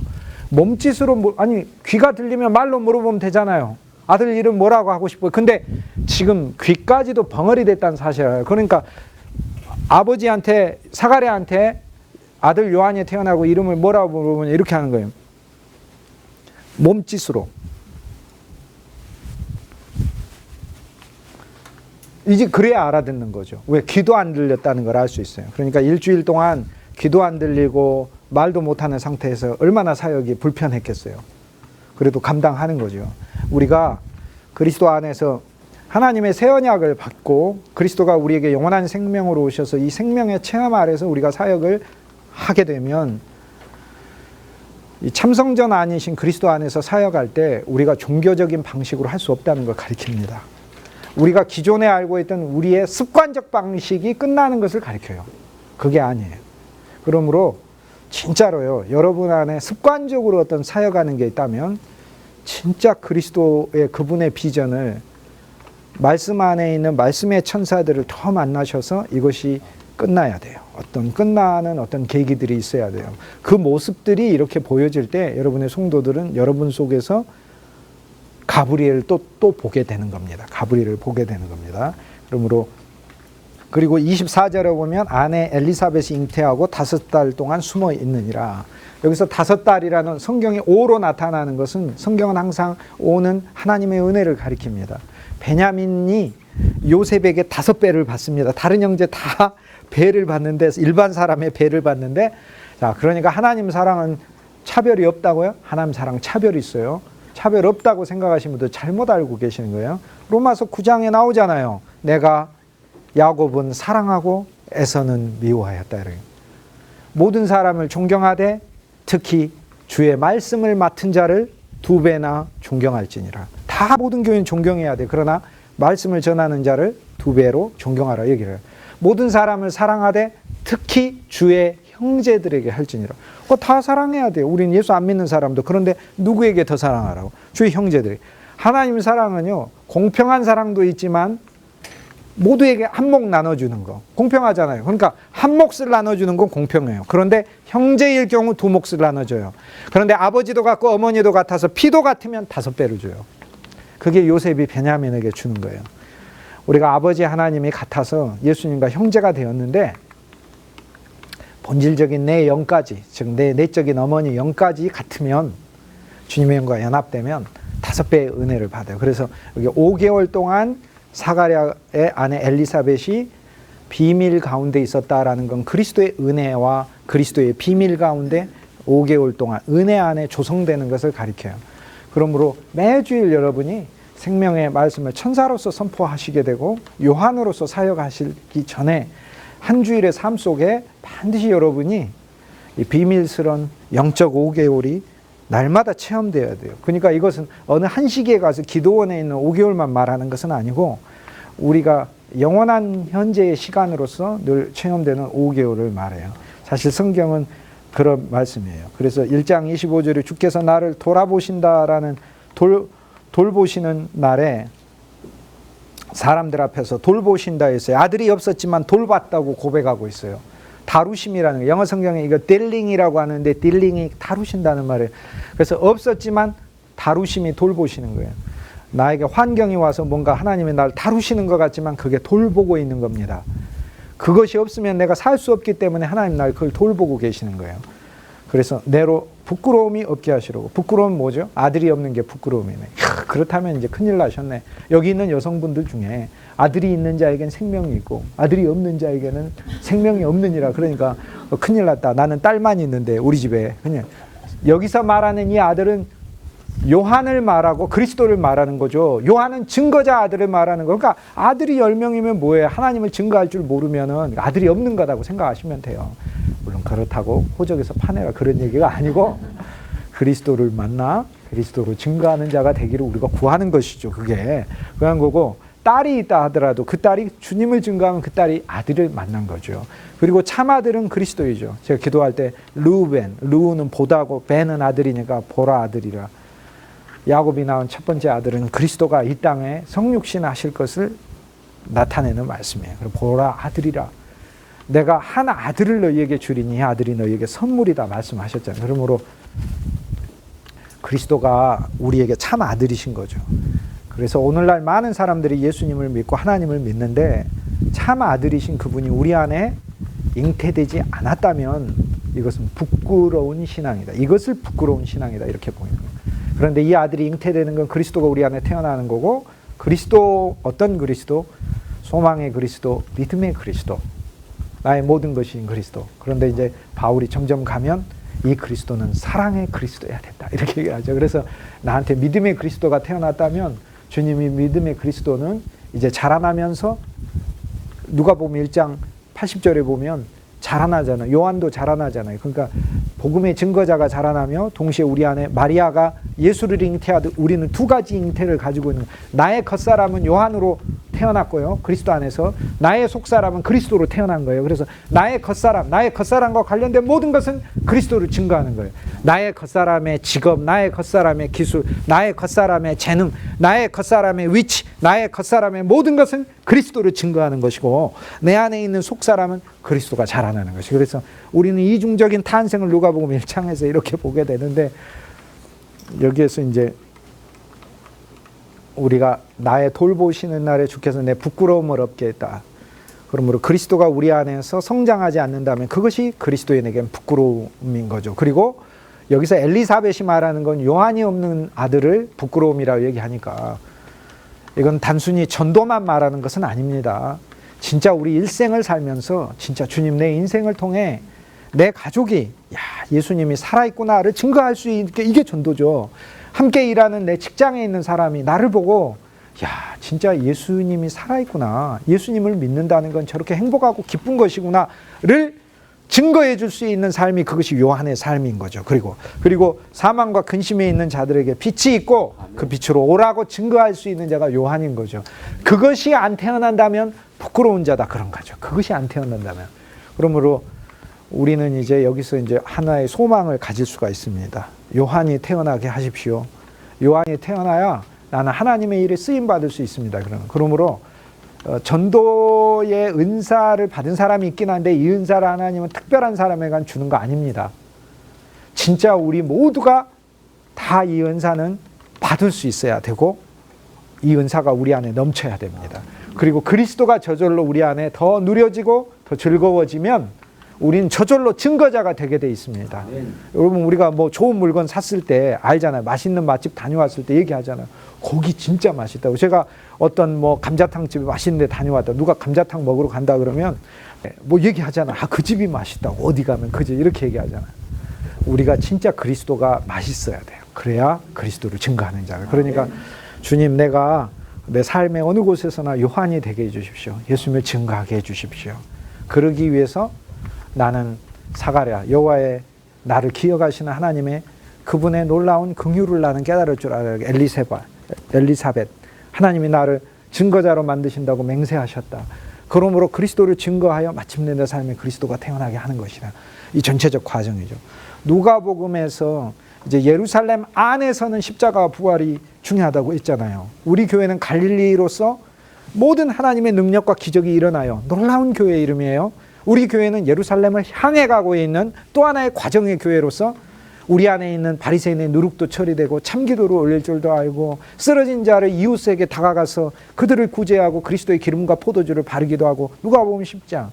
그리고 잃어버린 자를 찾고 들에서 잃어버린 자, 집에서 잊어버린 자, 가정에서 잃어버린 자, 삼중으로 잃어버린 자들을 찾고 아버지의 풍성을 알게 하고 그 다음에 16장 하나님이 서로에게 빚진 것을 나눠주고 갚아주라고 청지기로 세웠는데 자기 목 챙기는 불의한 청지기에서 돌아서서 모두에게 그리스도의 것을 나눠줄 줄 아는 의로운 이 삶이 예루살렘을 향해 가는 삶이다. 그런데 예루살렘 안에서의 삶은 십자가와 부활을 통해 교회가 참 예루살렘이 누려지게 되는 것이다. 그러니까 저와 여러분의 내 몸도 성전이니까 내 몸도 예루살렘이고 우리 가정도 예루살렘이고 우리 일터도 예루살렘이고 여러분의 교회도 이제 예루살렘이 되기 위해서는 누가복음의 십자가와 부활의 생명이 그 안에 이렇게 실제하는 것이 될 때 이 진짜 참 예루살렘으로 교회는 누려지게 되죠. 어떤 한 사람에게서 그리스도의 죽음이 실제하다면 어떤 한 사람에게서 그리스도의 부활의 새로운 생명이 실제하다면 그건 얼마나 아름답습니까? 그런데 내가 남에게서 봤어도 아름답지만 서로에게 보여질 때 진짜 아름답죠. 그러니까 나에게서 보여. 그런데 가장 안에서부터 집안에서부터 내 인생 자체에서부터 이러한 인식이 있어야 되죠. 엘리사벳이 마리아 보고 너는 복되도다 얘기하잖아요. 그러니까 나의 겉사람이 나의 속사람 보고 해야 될 말이 있어요. 넌 저주받은 인간이 이렇게 얘기하시면 안 돼요. 너는 복되도다 얘기를 해도 왜? 내 영은 그리스도를 잉태했기 때문에 그렇다는 거예요. 나의 겉사람은 이제 요한으로 태어나. 이게 놀라운 이야기예요. 너는 복되도다. 너는 복되도다. 너는 복되. 이거를 계속해서 우리가 우리 속에 누려야 됩니다. 그래야만 우리가 증거자가 된다. 지난주에 데나리온을 보셨습니다. 이게 데나리온이 이렇게 작은 거지만 이렇게 순은이라고 제가 말씀드렸죠. 그 50원짜리 동전만한 거 지난주 만져보셨을 겁니다. 데나리온을 받고 오늘 제가 셰켈을 보여드리도록 하겠습니다. 이 셰켈은 원래 무게를 가리키는 말인데 이스라엘에서는 셰켈을 못 만들게 했습니다. 로마 제국이나 헬라 제국. 왜냐하면 큰 돈의 단위이기 때문에 이스라엘은 만들 수가 없고, 이스라엘은 작은 돈인 렙돈이라고 부르는 과부의 2렙돈 같은 아주 작은 돈, 다른 말로는 푸르타라고 하는데 그것만 만들 수 있고, 셰켈은 그리스 헬라 제국에서 또 로마 제국에서 만들었습니다. 그러니까 셰켈은 데나리온이 4개입니다. 쉽게 얘기해서 데나리온이 하루 일당이니까 하루 일당 10만 원 잡겠습니다. 조금 있으신 분들은, 없으신 분들은 한 5만 원 잡죠. 근데 10만 원으로 하도록 하죠. 모든 분들이 다 데오빌로 가까이시기 때문에 귀한 분들이니까. 그렇다면 셰켈은 하나에 40만 원이 되겠습니다. 그래서 이 셰켈 하나의 절반이 성전세입니다. 1년에 한 번 내야 됩니다. 그래서 주님은 이제 물질적으로도 우리가 헌금하고 영적으로도 여러분 매주 영적인 셰켈을 반세겔을 교회 안에 넣어야 됩니다. 반세겔은 그리스도의 십자가와 함께 나라는 존재가 쪼개진 돈입니다. 그런데 셰켈을 이렇게 쪼개서 낼 수는 없습니다. 그래서 셰켈이라는 돈은 참 신기하게 딴 사람이 필요해요. 내가 누구 대신 내줘야 돼. 내가 이렇게. 이게 셰켈입니다. 그래서 저한테 이제 셰켈이 지금 4개가 있는데 세겔이라고 나오죠. 유다가 예수님을 팔고 이거를 30개를 받았습니다. 그러니까 한 세겔에 40만 원씩 계산해서 예수님 팔고 얼마 벌었는지 계산하시면 되겠습니다. 40만 원 곱하기 30, 약 한 1200만 원 정도. 유다의 눈에는 예수님이 1200만 원짜리였습니다. 3년간 돌아다녀가지고 1200만 원이에요. 그래서 1200만 원 가지고 유다가 실은 이제 포도원을 살려고 했었겠죠. 거기서 자기 포도원 짓고 밭을 샀죠. 밭을 샀는데 포도원 지으려고 했겠죠. 그런데 거기에 이제 양심의 가책이 돼가지고 그리스도께 가야 되는데 그리스도께 안 가고 유다이기 때문에 유다족은 자기 율법 안에 갇혀서 율법이 아니라 그리스도께 가야 된다. 그런데 그리스도께 안 가버리고 스스로 죽어버려요. 그래서 유다가 그 돈을 다시 성전고에다가 가져다 주죠. 1200만 원 된 돈을. 그랬더니 그 돈을 가지고 대제사장이 이 돈은 피의 값이라. 피값이잖아요. 피값. 그래서 이 돈을 가지고 밭을 사죠. 예레미야 18장에 보면은 세탁자가 예루살렘 성 바깥에다가 밭을 샀었는데 아주 골짜기에, 거기 농사 짓기도 힘들고 잘 안 가는 곳이고, 그 밭 근처에는 옛날에 저주받은 그 그릇된 것을 태운다 그래가지고 땅값이 정말 싸요. 여러분이 예를 들어서 지금도 어디 공동묘지 옆에다가 이렇게 땅 사려고 하시면은 맹지 같은 데는 진짜 쌉니다. 막 그냥 거저 살 수도 있는 그런 땅도 있을 거 아닙니까? 근데 그 땅을 사가지고 대제사장이 나그네의 묘지로 삼았다, 그렇게 돼 있어요. 그래서 복음의 신비가 거기에 들어있어요. 예수의 피는 믿는 자에게는 생명의 징표가 되고, 또 우주적으로 그 피 값으로 산 게 나그네의 묘지가 돼요. 그리스도의 피 안에 우리가 다 나그네가 돼서 편안히 쉴 수 있는 안식처가 마련되는 영적인 의미까지 들어있어요. 그래서 예수 그리스도 안에 일어난 모든 일에 하나도 그 어그러짐도 없고 모든 것이 성취됩니다. 그래서 이것이 셰켈입니다. 그래서 셰켈 4개씩 보시고, 요거 2줄 보시고, 이렇게 셰켈입니다. 순은입니다. 무겁습니다. 교회 안에 새 예루살렘으로 만드시기 위해 누가복음 전체가 있어야 된다. 그래서 예루살렘 안에서의 사역이, 즉 십자가와 부활이 그 안에서 있게 해야 된다. 그런데 진짜 새 예루살렘이 되기 위해 누가복음 후반부에 가보면은 이 그리스도의 십자가와 부활을 격렬하게 종교가 반대하는 것을 알 수 있죠. 교회가 참 예루살렘이 되는데 최고의 방해는 어디냐면 종교에 있습니다. 교회 안에 있는 종교성에 있습니다. 종교가 뭔지 제가 가르쳐드릴 이런 거죠. 누가복음 1장에도 종교가 있습니다. 마리아가 이제는 사가랴 이야기가 끝나고 나서 가브리엘 천사는 마리아에게 나타납니다. 그래서 마리아여, 특별한 은혜를 받은 자요 라고 이야기를 하며, 거기서 카이루라는 단어가 특별한 은혜를 가리켜요. 보통 은혜가 아니라 특별한 은혜를 받으냐. 그러니까 우리가 많은 게 다 하나님 은혜죠. 그런데 특별한 은혜가 하나가 있는데 그건 우리 안에 그리스도가 태어난 거예요. 그게 특별한 은혜예요. 그래서 마리아는 나의 영을 가리켜요. 그래서 천사가 마리아 보고 너는 특별한 은혜를 받은 자다. 너는 놀라운 특별한 은혜. 지금까지 일반적인 하나님의 은총이 아니라 특별 은총은 진짜 그리스도가 태어난 건데, 그러므로 많은 사람에게 영원한 구원을 주실 자, 그러면서 너에게 태어날 자는 주 앞에 큰 자는 요한이고, 그분은 주님이시니까, 그분은 주님 자체이시니까. 마리아가 아이를 베고 사가랴의 집에 엘리사벳을 문안하러 왔을 때 엘리사벳이 마리아를 보고 뭐라고 했어요? 내 주의 어머니가 이렇게 얘기를 했어요. 주가 여호와를 가리키는 거예요. 그러니까 그리스도가 여호와이신 거예요. 그리스도가 여호와. 하나님의 본질을 가지신 분이 육신을 입고 이 땅에 오신 거예요. 삼위일체 하나님의 신비가 그 속에 들어있어요. 그러니까 누가복음 1장에 내 주가 사자를 보낸다. 내 주는 여호와를 가리켜. 퀴리오스. 헬라어 퀴리오스는 히브리어 야훼를 가리킵니다.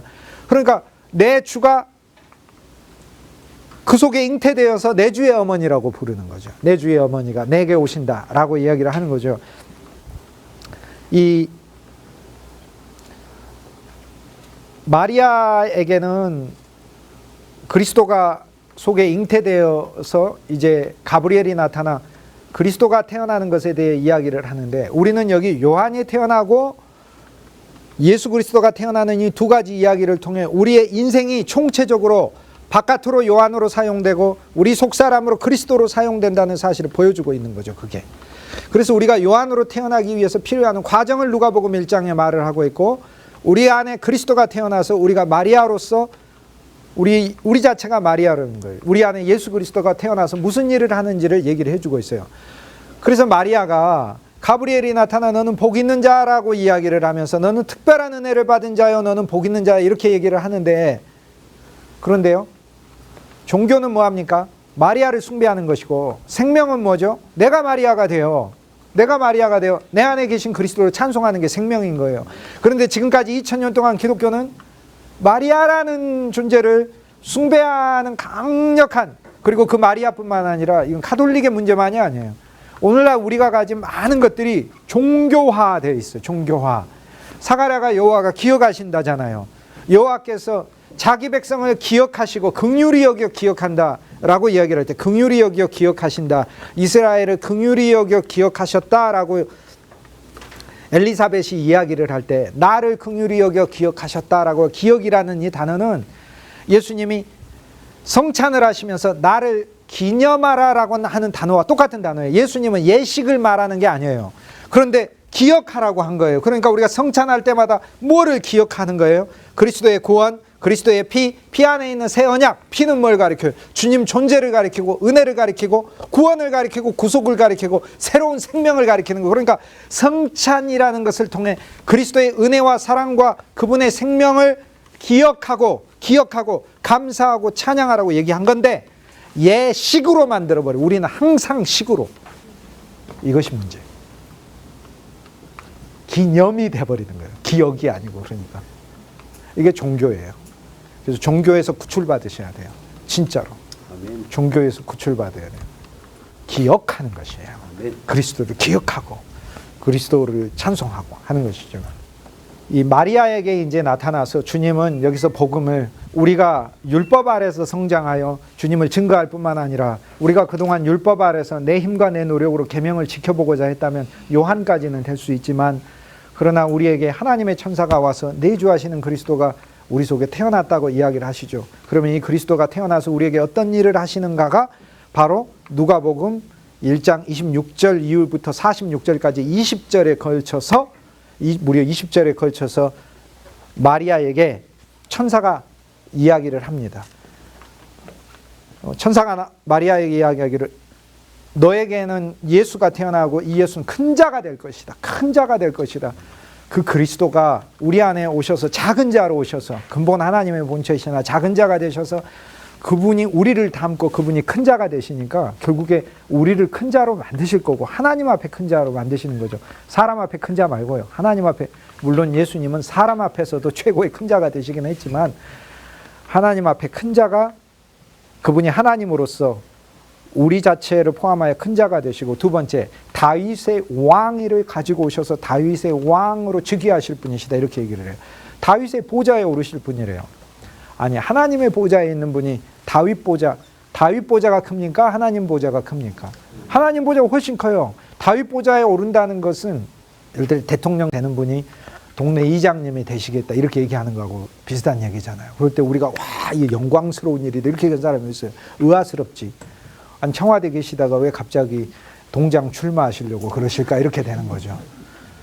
이유가 뭐냐면 여기 내가 사랑하는 사람들이 있어서요. 다윗은 내가 그들을 직접 통치하겠다라는 거예요. 다윗의 왕국은요, 많은 세상 왕국하고 달라요.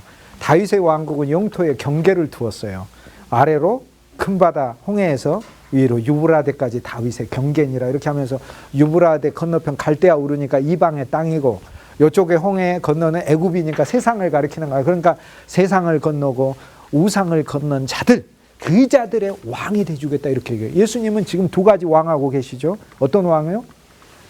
온 세계의 왕, 만왕의 왕. 그런데 어떤 왕을 하시겠다고 하시는 거예요? 우리들만을 특별히 뽑아 우리들을 그분의 나라로 만드시고 우리들 안에서 우리들을 돌보시고 우리들을 케어하시는 우리들의 왕이 되겠다고 하는 게 그게 다윗 보좌예요. 다윗 왕이에요. 그러니까 하늘 보좌에 계신 하나님은 너무나 놀랍고 영광스럽게 찬송해야 될 하나님이지만 다윗의 보좌에 오신다는 하나님은 우리가 정말로 감사하는 하나님이에요. 왜요? 내 인생에 직접 와서 나를 통치해 주시겠다고 하니까 얼마나 놀라운 거예요. 다윗의 보좌를 세워주겠다라고 하는 거예요. 다윗의 보좌. 그리고 다윗 왕이 되고 그 다음에 그분이 야곱의 집에 그분이 왕으로 등극하셔서 통치하시겠다. 이제 다윗으로서 그분은 참 다윗으로서 우리와 함께 싸우셔서 우리를 블레셋과 가나안 족속에서 구출하시고 참 예루살렘을 세우시고 그 안에 평강과 번영과 주님 안에 있는 풍성으로 살 수 있게 만드시죠. 그 다음에 우리에게 주님께서 약속하신 것은 야곱의 집안이 되게 하셔서 우리를 번성하게 하시겠다라는 거죠. 아브라함과 이삭과 야곱에서 아브라함은 믿음이요, 이삭은 그리스도 안에서 그가 가지는 소망이요, 야곱은 사랑이잖아요. 더 확장되는 거잖아요. 훨씬 더 넓어지는 거잖아요. 그러니까 야곱의 집은 놀라운 집이에요. 우리는 아브라함의 복도 있지만 이삭의 복도 있고 야곱의 집. 야곱의 집은 12아들이 태어나서 12형제로 그리스도 예수 안에 있는 12가지 풍성을 체험하는 거예요. 제가 오늘 12아들의 기도를 했지 않습니까? 이게 야곱의 집이에요. 그리스도가 다윗의 집으로만 있으면 그분은 왕이고 우리는 백성이고 이래요. 그런데 야곱의 집에서 왕을 하시겠다 하니까 그분은 우리의 형제가 되시고 우리 부모가 되시고 우리 가족이 되시고 우리 서로를 가족으로 만드시겠다고 하시는 거예요.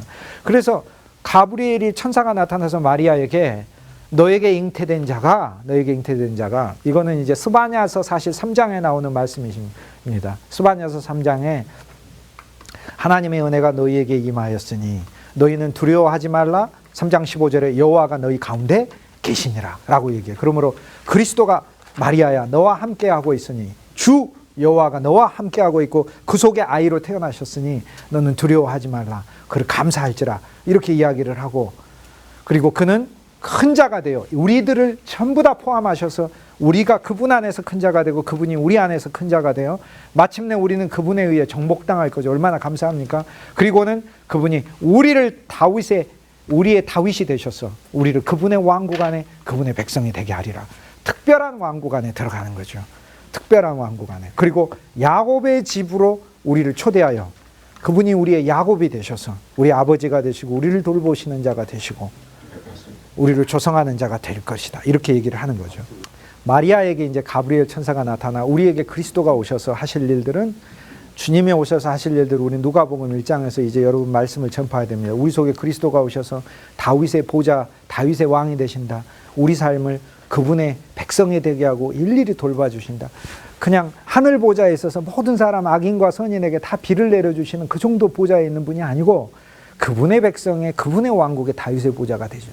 그리고 야곱의 집의 왕이 되신다. 그분의 형제가 되게 하고 그분이 우리의 돌보시는 분이 되게 하고 우리 서로 형제가 되게 하시는 야곱의 집을 세우신다. 그리고 그분이 우리의 예수 구원자가 되신다. 그래서 그는 너를 구원하시는 여호와니 라면서 스바냐 3장 17절 우리가 잘 부르는 찬송이 있잖아요. 그는 우리 반석이시요 그는 우리 요새시요 그가 우리를 구원하시는 여호와니 그가 너를 인하여 기뻐하고 즐거워하고 찬송하리라 이렇게 얘기합니다. 마리아에게 이 이야기를 했을 때 이제 이 마리아는 이런 일이 내게 어떻게 일어날 수 있습니까? 라고 얘기를 하는데요. 이런 일이 어떻게 일어나요? 그때 뭐라고 대답을 하냐 하면은 이 일이 일어난 일에 대해서는 육신으로 일어나는 것이 아니라 성령으로 잉태된다 이렇게 얘기합니다. 자, 여기서 두 출생이 있죠. 요한의 출생은 어떻게 됩니까? 아버지와 아들 사가랴와 엘리사벳을 통하여 나옵니다. 즉 하나님의 기억하심 그리고 하나님의 맹세를 통해 다른 한 면에서는 육신적으로 태어난다 그 얘기입니다. 그런데 그리스도 예수의 탄생은 육신으로 안 태어나는 것이다 그렇게 얘기해요. 그러니까 이것이요 우리 안에 소망이 있잖아요. 진짜 우리가 예수 그리스도 우리 안에 태어나서 그리스도가 자라시고 그리스도가 우리의 존재의 전부가 되기를 원하는데 그것이 내 노력으로 태어나는 것이 아니다라고 얘기하죠. 하나님의 영과 생명으로 자라나는 것이죠 우리 속에. 그러면 하나님의 영과 생명으로 우리 속에 그리스도가 자라나야 되는데 하나님의 영과 생명은 어디서 얻느냐 했더니 답이 요한복음 6장 63절에 예수님 뭐라고 말씀하셨습니까? 내가 너희에게 한 말이 영이요 생명이라. 어디 속에 있어요? 그러니까 말씀 속에 있어요. 요한복음 6장 39절에 또 뭐라고 얘기를 했죠? 너희가 영원한 생명을 얻고자 이 성경을 상고하거니와. 성경이 읽는 목적이 뭐예요? 지혜 얻는 정도가 아니고 영원한 생명을 얻고자. 그래서 여러분이 전하는 말씀 속에 그리스도가 있으면 그리스도가 그들의 심령 속에 영원한 생명이 되고 그 생명이 그들의 속사람이 먹어 그래서 그리스도가 자라난다는 거죠. 그러니까 이것이 영적으로 자라난다는 것이기 때문에 그들 자신이 막 노력해서 그리스도가 자라는 건 아니다. 그러나 요한이 성장하는 것은 육신의 아버지가 있었다는 얘기는 우리가 복음을 증거하는 전도자로서 우리 삶에선 하나님은 우리 육신을 활용하시고 우리 과거도 활용하시고 우리 존재도 활용하시고 우리가 가진 것도 활용하시고 해요.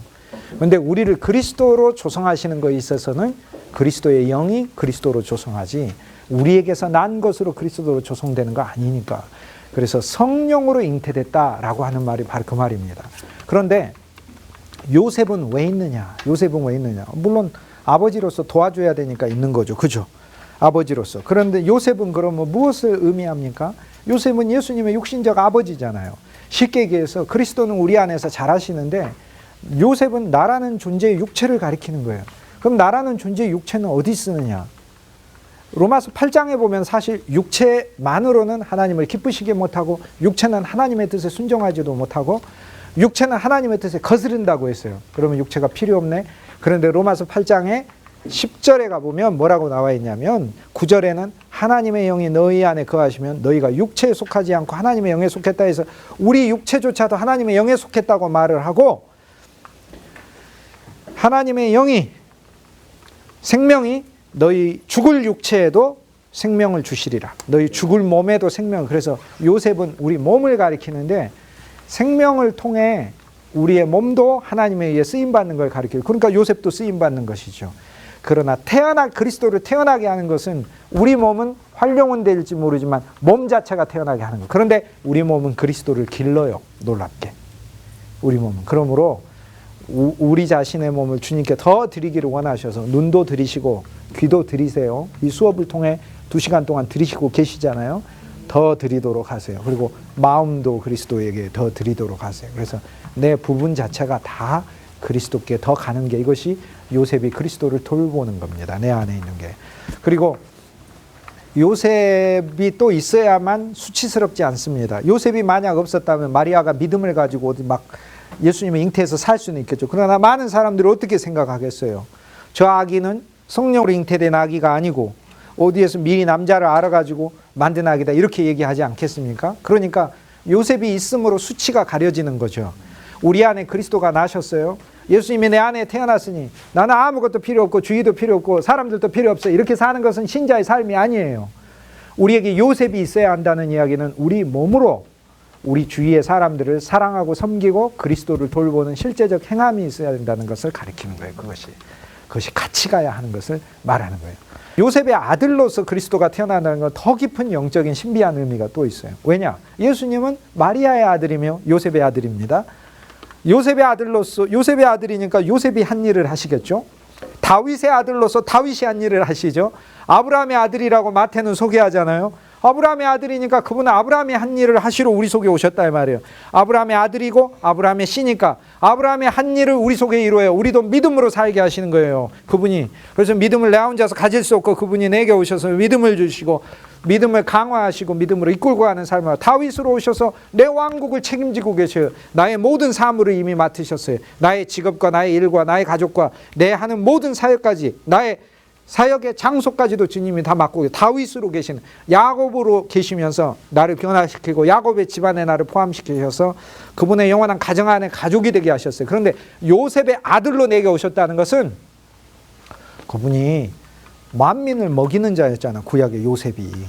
그러니까 그리스도는 요셉의 아들로 오셨다는 건 구약의 그 요셉이 한 일을 예수님이 하러 오셨구나. 만민을 먹이러 오셨구나. 베들레헴에선 떡이었고 내가 생명의 빵이다 라면서 모든 이가 나를 먹으라 이렇게 말씀하고 그래서 예수님 때문에 만인이 먹고 살잖아요. 저와 여러분도 예수님 때문에 먹고 살잖아요. 꼭 하나님의 사역만 해서가 아니고요. 진짜로 예수님 때문에도 먹고 살고 우리가 하는 모든 일과 직업과 재능 그리스도 때문에 와서 먹고 살잖아요. 그리스도 때문에. 그러니까 요셉의 아들이죠. 그분이 마리아의 아들이다라고 말하는 것은 무엇을 이야기하냐. 마리아라는 이름은 마라라는 이름하고 관련이 되어 있어요. 마라는 무엇을 얘기하면 출애굽하고 나서 이스라엘 백성들이 목이 말랐어요. 우물이 있네 하면서 샘이 있어서 막 마셨는데 써서 먹을 수가 없어요. 써서 먹을 수가 없으니까 막 불평을 하죠. 성경은 반드시 해결책과 방법이 있습니다. 그래서 하나님이 뭐라고 했냐면 나무 하나를 던져라 그래요.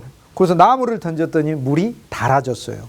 그래서 그 물의 이름을 마라라고 하더라 그래요. 그래서 마라라는 이름의 직접적인 직역은 쓰다라는 뜻인데 이스라엘 백성은 쓴 것을 기념하기 위해 쓰다라고 말하는 게 아니에요. 쓴 것이 나무를 만나면 달게 변화됐다를 가리키는 말이 마리아라는 이름이에요. 그러니까 아이가 태어났을 때 이스라엘 여성 중에 가장 많은 이름 중에 하나가 마리아인데 그 마리아라고 하는 건 마리아, 미리암, 마라 거기에서 나온 단어인데 구약 성경에 45번이나 마리아라는 이름이 동사형으로 나오면서 하나님을 향해 다투고 하나님을 향해 거역하고 하나님을 향해 쓴물을 내는 마음들을 가리켜요. 그런데 마라라는 것은 하나님을 향해 쓰다 또는 우리 인생에서 쓴 고통이 있다 이것만 말하는 게 아니고 그게 변화됐다는 것을 가리켜서 마라라고 부른 거예요. 그러니까 그 지역을 마라라고 불렀다 그런 건 이스라엘 백성이 저 물은 썼어 이걸 기억하려고 마라라고 부른 게 아니라 저렇게 쓴 걸 하나님이 바꿨어 라는 뜻으로 마라라고 부른 거예요. 마라. 그러니까 마라라는 이름의 직접적 뜻은 쓰다이지만 이스라엘 백성들에게 영적인 히브리 백성들의 헤브라이즘에서 그 이름은 쓴 것을 단 것으로 바꾸시는 하나님의 변화를 가리키는 이름이에요. 그러니까 마리아의 아들은 무슨 얘기예요? 쓰디 쓴 인생에게 오셔서 그리스도 없으면은 사망과 절망과 어둠과 죽음 아래 살 인생들에게 오셔서 우리 인생을 단 것으로 만들어 주시니. 자, 그렇다면 오늘 우리 인생에 굉장히 쓴 환경이 있습니까? 그럼 우린 달게 만들 수 있습니다. 나무 하나만 찾으면 되겠네. 내가 생명의 나무다. 내가 포도나무다. 그리스도의 십자가가 남은 거죠. 그거를 찾아서 넣으시면 주님은 이것을 통해 나에게 요한을 탄생시키고 그리스도를 탄생시키려고 하시는 사건이구나 라면 갑자기 그 환경이 달아져요. 이것이 바로 마라의 체험을 하는 그리스도인인 거죠. 그러니까 마리아의 아들이라는 것의 속에 그래서 마리아가 뭐라고 고백합니까? 주께서 나의 수치를 없게 하시려고. 나의 수치. 근데 이게 신비한 말이죠. 수치 아직 결혼도 안 했는데 무슨 소리예요? 예를 들어서 결혼을 해가지고 엘리사벳처럼 수십 년 동안 아기가 없었으면 주께서 나의 수치를 없게 하시려고 내게 아이를 주셨다 이렇게 말을 할 텐데 처녀예요. 처녀가 지금 신비하게 아이를 가졌는데 주님이 내게 수치를 없게 하시려고. 근데 이게 놀라운 믿음이에요. 무슨 믿음인지 아면 이 믿음이에요. 미래를 보는 믿음이에요. 자기 인생이 만약에 하나님의 은혜로 오시지 않았다면 나는 결혼했을지라도 반드시 아이가 없었을 인생이었겠다라고 전제한 거예요. 그래서 내 미래가 그런 미래인데 하나님이 나로 수치를 없게 하시려고. 자, 여기 엘리사벳과 마리아의 큰 비교가 있습니다. 구약으로 예표되는 엘리사벳은 언약 안에서 믿음 안에서 길게 인내하면서 마침내 잉태한 거죠. 그래서 이것이 첫 언약입니다. 첫 언약은 율법과 문자 아래 내가 인내하며 결국 그리스도를 만나는 겁니다. 마리아 안에 예수 그리스도가 잉태된 것은 우리가 새 언약을 가리킨데, 새 언약은 이미 얻어진 그리스도예요, 내 안에. 그래서 이미 이 얻어진 그리스도가 나로 내가 내 인생에 앞으로 수치스럽게 살아야 될 사람을 앞으로 내 수치를 없이 하시려고. 생각해 보세요.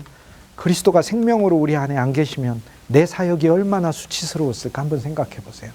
그리스도가 나한테 없었으면 나는 얼마나 부끄러운 인생이 됐었을까. 여러분은 안 그렇겠지만 그리스도가 없었으면 저는 저기 어디 길바닥에서 술 먹고 쓰러져 있었거나 알코올 중독자 되어서, 아니면 세상 걸로 교만해져 가지고 느부갓네살하고 파라오하고 두로왕 히람하고 전부 다 합친 거하고 다 같은 총체가 돼 가지고 그렇게 교만해 있을지도 모르겠어요. 교만할 거리도 없으면서 그랬겠죠.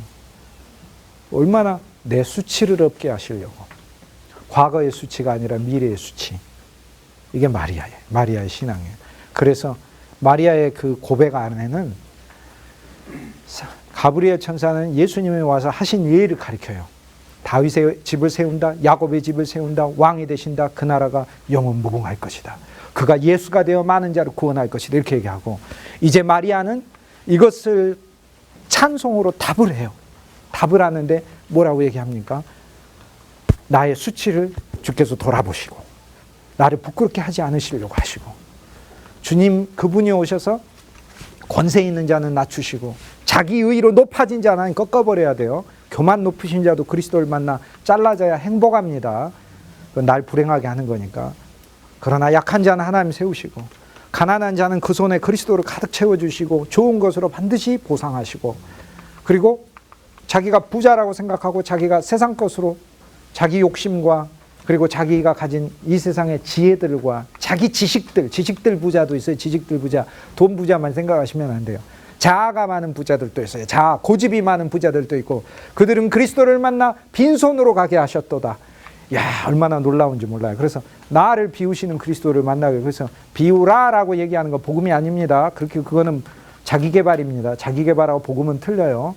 비우라는 해보라고 하는 거고, 그거 안 됩니다. 비우려고 해도 안 됩니다. 그리스도가 비우게 하시는 거죠. 그러니까 못 비운 사람들을 보면 위로하시면 됩니다. 염려하지 말고 마음껏 욕심 부려. 주님이 다 비우실 테니까. 이렇게 하시면 돼. 주님이 다 비우실 테니까. 오늘 2시간을 줄기차게 달렸는데, 지금 누가복음 1장 이제 우리가 조금 더 깊이 들어가서 배웠습니다. 오늘 우리는 이제 우리 안에 태어나신 그 그리스도 예수, 그분이 또 어떻게 다른가, 어떤 일을 하시는가라는 부분을 배웠습니다. 다음 주에 누가복음 1장의 후반부 부분에 대해 이제 사가랴의 예언에 나오는 이제 총체적인 이 결합, 그리고 요한이 탄생하는 그 이야기 속에서 하나님은 우리에게 말씀하고자 하시는 어떤 그 누가복음 속에 들어있는 우리 삶 속에서 적용돼야 될 그리스도의 이야기들, 그것이 무엇인가 다음 주에 살펴보도록 하겠습니다. 오늘 강의 함께 해주셔서 감사하고 즐거운 시간 되시기 바라겠습니다. 수고 많으셨습니다.